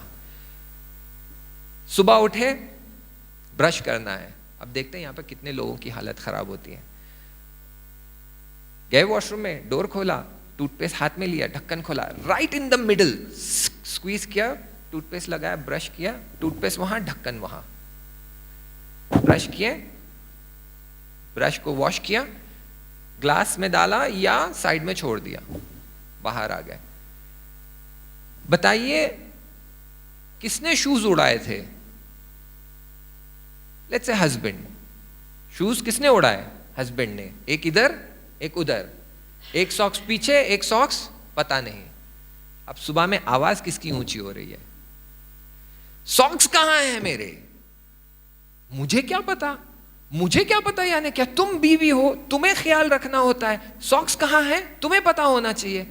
मुझे क्या पता, आप कल आए थे, आप शूज निकाले, आप सॉक्स निकाले, मैं निकाला तो क्या हुआ, घर कौन संभालता है? अरे बाबा, अगर आप जगह पर रखेंगे तो आपको बोले ढूंढो, चलो।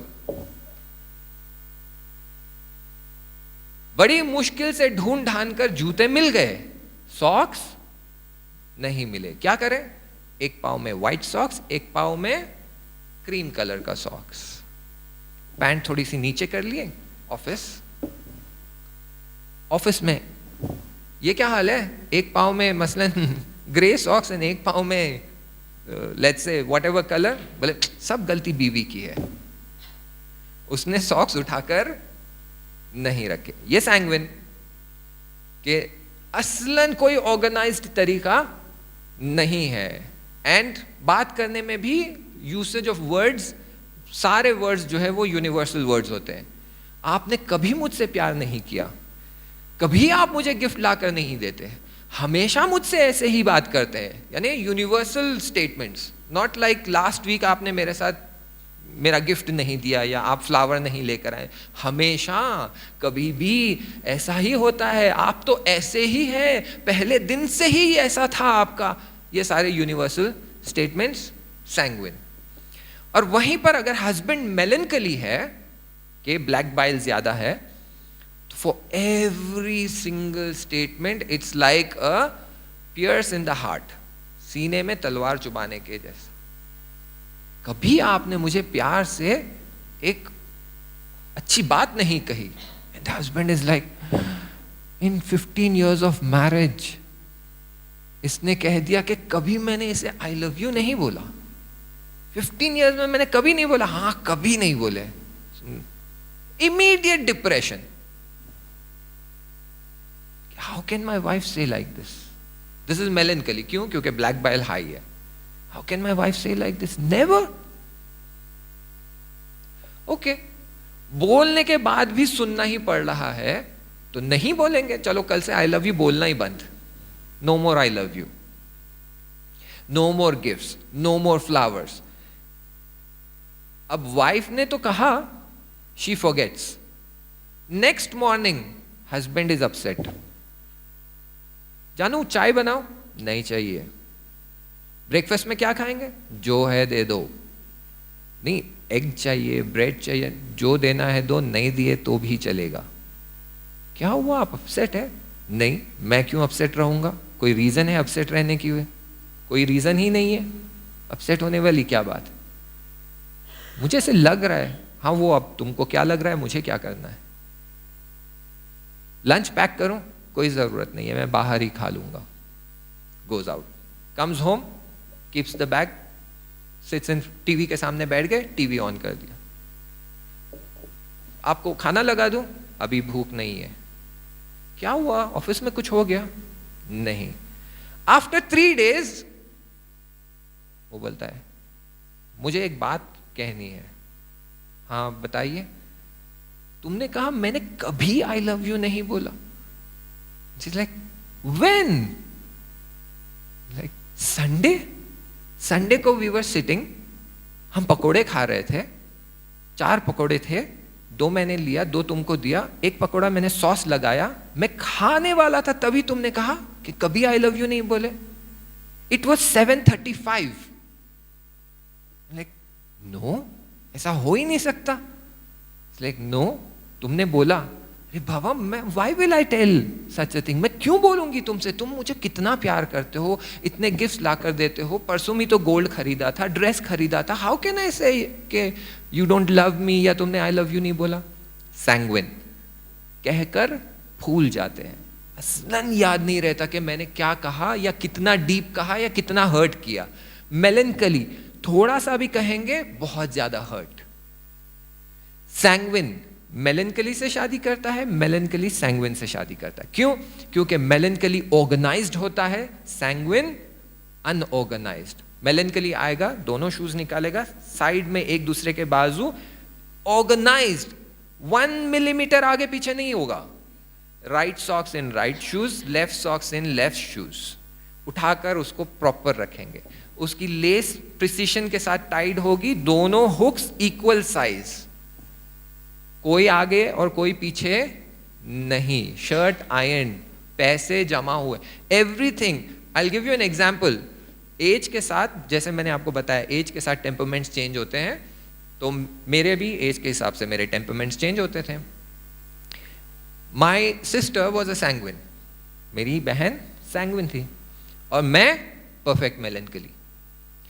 मेरी सिस्टर मेरी स्टेशनरी आइटम्स यूज करती थी, पेन, रबर, स्केल, एवरीथिंग। और फिर जैसे ही मैं कॉलेज से आता था, मेरी पेन कहाँ गई? हाँ मैंने लिया था। हाँ तो दो, नहीं पता कहाँ है। नहीं पता यानी क्या? तुमने लिया है, ढूंढ कर दो। I don't have time to search, आप खुद ढूंढ लो। अरे बाबा तुमने लिया था, ठीक है मैं देखूंगी, मिल गया मिल गया, नहीं मिला नहीं मिला। आफ्टर अ वीक वो पेन, बोले नहीं मिला। ढूंढे? हाँ। कहाँ ढूंढे? नहीं मिला। अरे यू हैव टू लुक, बोले देख तो रही हूं, नहीं मिला, खत्म। यू वॉक 5 स्टेप्स, वहां कॉर्नर में पड़ा रहेगा। 5 कदम आगे चलेंगे, वहां कॉर्नर में पड़ा रहेगा। और यहां तो है, हाँ लेकिन मैं तो यहां ढूंढी, नहीं मिला।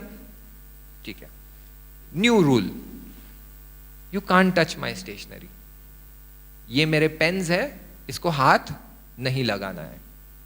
Okay, I come back from college, I look at my pen, ऐसे फिर से पेन यूज किया, फिर से यूज किया।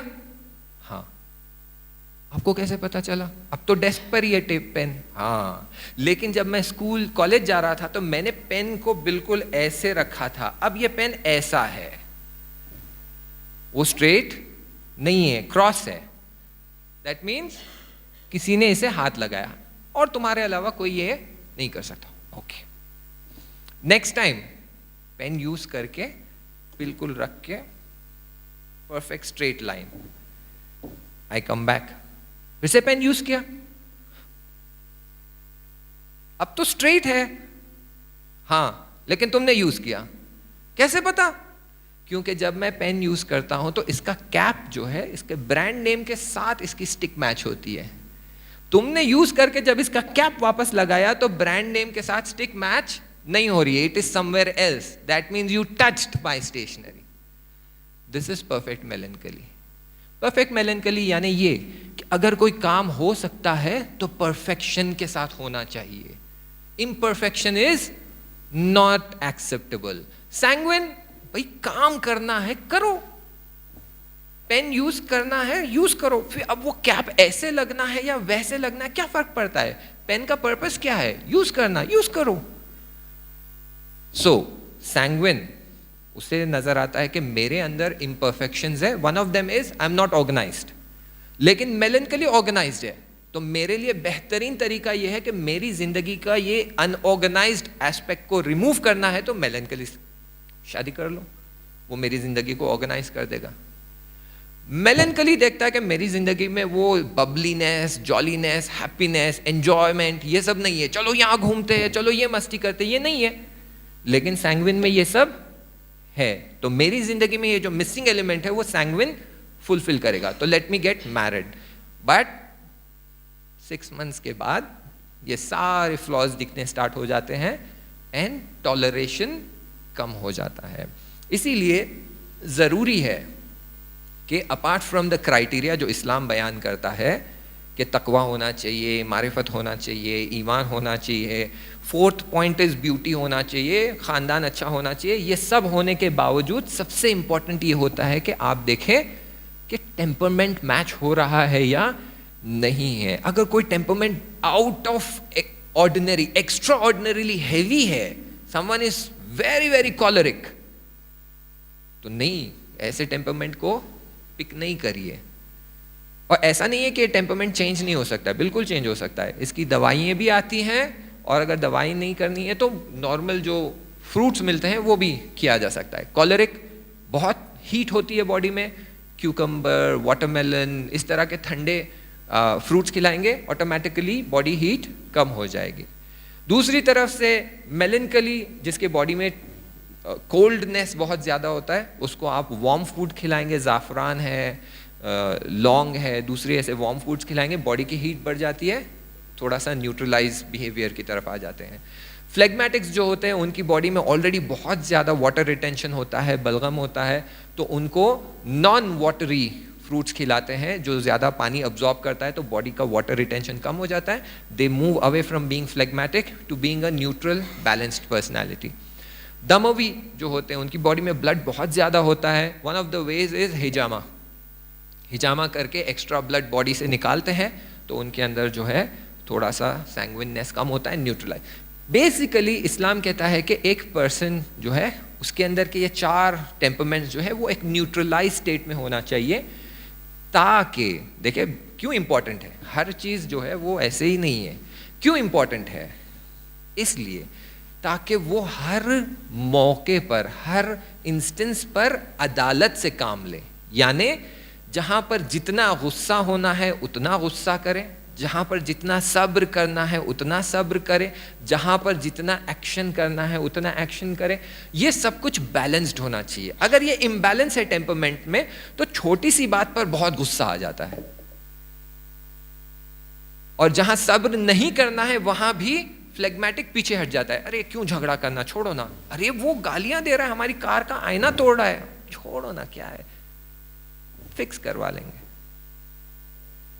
वो घर में घुस रहा है, टीवी चोरी करके भाग रहा है, कोई बात नहीं, न्यू खरीद लेंगे, भाई ले जा ले जा, मुझे लड़ना नहीं है। ए देख इधर वीसीआर भी रखा है, डीवीडी प्लेयर, ये वाला सिनेरियो हो जाता है। तो इसको बैलेंस की तरफ ले जाना है। इसीलिए जो हमारे अहलुल बैत अलैहिस्सलाम थे वो हमें यही दिखाते थे कि बिहेवियर में अदालत, जहां गुस्सा होना है वहां गुस्सा, वो लेवल पे जो डिजर्व करता है, इतना गुस्सा करना है इतना ही, इतना किया आपने जुल्म कर दिया, आप पर जुल्म हो रहा है, डिफेंड करना है, शुजाअत दिखाना है, तो अगर आपने नहीं दिखाया तो फिर से आपने खुद पर जुल्म कर दिया। इसलिए टेम्परमेंट्स मैटर करते हैं कि कौन से टेम्परमेंट को किस लेवल पर लाना है, किस लेवल पर मेंटेन करना है, क्या न्यूट्रलाइज स्टेट होता है। और इसका अलग एक सारा डिस्कशन है, व्हेन आई से सारा डिस्कशन है, एक प्रॉपर इसका सब्जेक्ट है कि आपको 3 साल तक पढ़ाई करनी पड़ती है, तो फिर आपको पता चलता है कि ये टेम्परमेंट्स है और हर टेम्परमेंट की बीमारी है। यानी अगर किसी का येलो बाइल हाई है, सफरा ज़्यादा है, तो उसको हार्ट प्रॉब्लम्स, शुगर प्रॉब्लम और बीपी प्रॉब्लम डेफिनेटली होगा, विदाउट अ डाउट। और जो दमवी है उसे definitely heart problems and heart attack and blocked arteries, without a doubt. जो फ्लेगमेटिक है, जिसके बॉडी में बलगम बढ़ गया है, मखसूसन अगर लेडीज है तो पीसीओडी डेफिनेटली होगा। आई होप आप लोग को पता है पीसीओडी क्या होता है। पॉलिसिस्ट होता है और जिसकी वजह से प्रेगनेंसी नहीं हो सकती है, डेफिनेटली होगा क्योंकि ओवरवेट हो जाते हैं। तो ये सारे टेम्परमेंट से बॉडी के ऊपर इसका इफेक्ट होता है एंड उससे बीमारियां आती हैं। तो ये मैटर करता है कि आप अपने टेम्परमेंट्स को खुद न्यूट्रलाइज करें, कंट्रोल में रखें। और स्पाउस सेलेक्ट करते समय, अब आप कहेंगे मौलाना अब बता रहे हैं आप, हमारी तो शादी हो गई गलत हमने टेम्परमेंट सेलेक्ट कर लिया हमको नहीं चाहिए था कॉलरिक, लेकिन कॉलरिक से अब शादी, अब क्या करें, अब सोल्यूशन बताइए। हाँ, सोल्यूशन ये है कि जब आपको समझ आता है कि माय वाइफ इज अ कॉलरिक, तो उसके साथ डील कैसा करना है। अगेन ये सारा एक अलग टॉपिक, अलग डिस्कशन के कॉलरिक के साथ कैसे डील करना है, फ्लेगमेटिक के साथ कैसे डील करना है, मेलनकली के साथ कैसे डील करना है, ये सारा एक प्रोसेस है। दैट विल टेल यू के हाँ कैसे फैमिली में कॉन्फ्लिक्ट्स को अवॉइड किया जाए, एक दूसरे को कॉम्प्लीमेंट किया जाए, एक दूसरे की मुश्किलात को दूर किया जाए, और फिर साथ में एक हैप्पी मैरिड लाइफ आगे बढ़ाया जाए। एक सलवात पढ़ दीजिए। अल्लाह, इंशाअल्लाह let's call it a day. इमाम ज़माना की दुआ पढ़ते हैं और प्रोग्राम को ख़त्म करते हैं। बिस्मिल्लाहिर्रहमानिर्रहीम। अल्लाहुम्मा कुल्ले वलियकल हुज्जत इब्निल हसन सलवातुका अलैहि व अला आबाए फ़ी हाज़िहि स्साअ व फ़ी कुल्लि साअ वलिय्यन व हाफ़िज़ा व क़ाइदन व नासिरा व दलीलन व ऐना हत्ता तुस्किनहु अर्दका तौआ व तुमत्तिअहु फ़ीहा तवीला बिरहमतिका या अरहमर राहिमीन। अल्लाहुम्मा सल्लि अला मुहम्मद व आलि Muhammad. On va juste finir le programme, on a quand même, on est navré, hein, il est 21h20, presque 21h30. Juste pour vous dire que Cheikh il est parmi nous pour un mois, Inch'Allah, donc jusqu'au 10 ou 12 Ramzan, si je ne me trompe pas, jusqu'au 17 mars. Donc on essaiera de créer plusieurs autres programmes, les thèmes qui vous conviennent. Comme vous avez vu, Cheikh, il a tourné autour de plusieurs sujets aujourd'hui, donc il a plusieurs spécialités aussi. Donc si vous avez des thématiques spéciales que vous aimeriez aborder, ben, n'hésitez pas à nous solliciter pour qu'on puisse les organiser. On a même prévu un team building avec Cheikh. Donc malheureusement il ne parle pas du tout français, c'est soit ourdou soit anglais. Donc on fera quelques séances en anglais aussi pour voir si les jeunes sont attirés par l'anglais ou pas. En tout cas, si vous avez des thématiques spéciales, n'hésitez pas à nous solliciter. Voilà, donc on a prévu un petit nasto dehors et Inch'Allah, j'espère que cette séance a été bénéfique pour tout le monde. Sallu ala Muhammad wa ala Muhammad. Allahumma salli ala Muhammad wa ala Muhammad wa ajjal faraj. Ya Allah. I hope it was good, inshallah. Very good.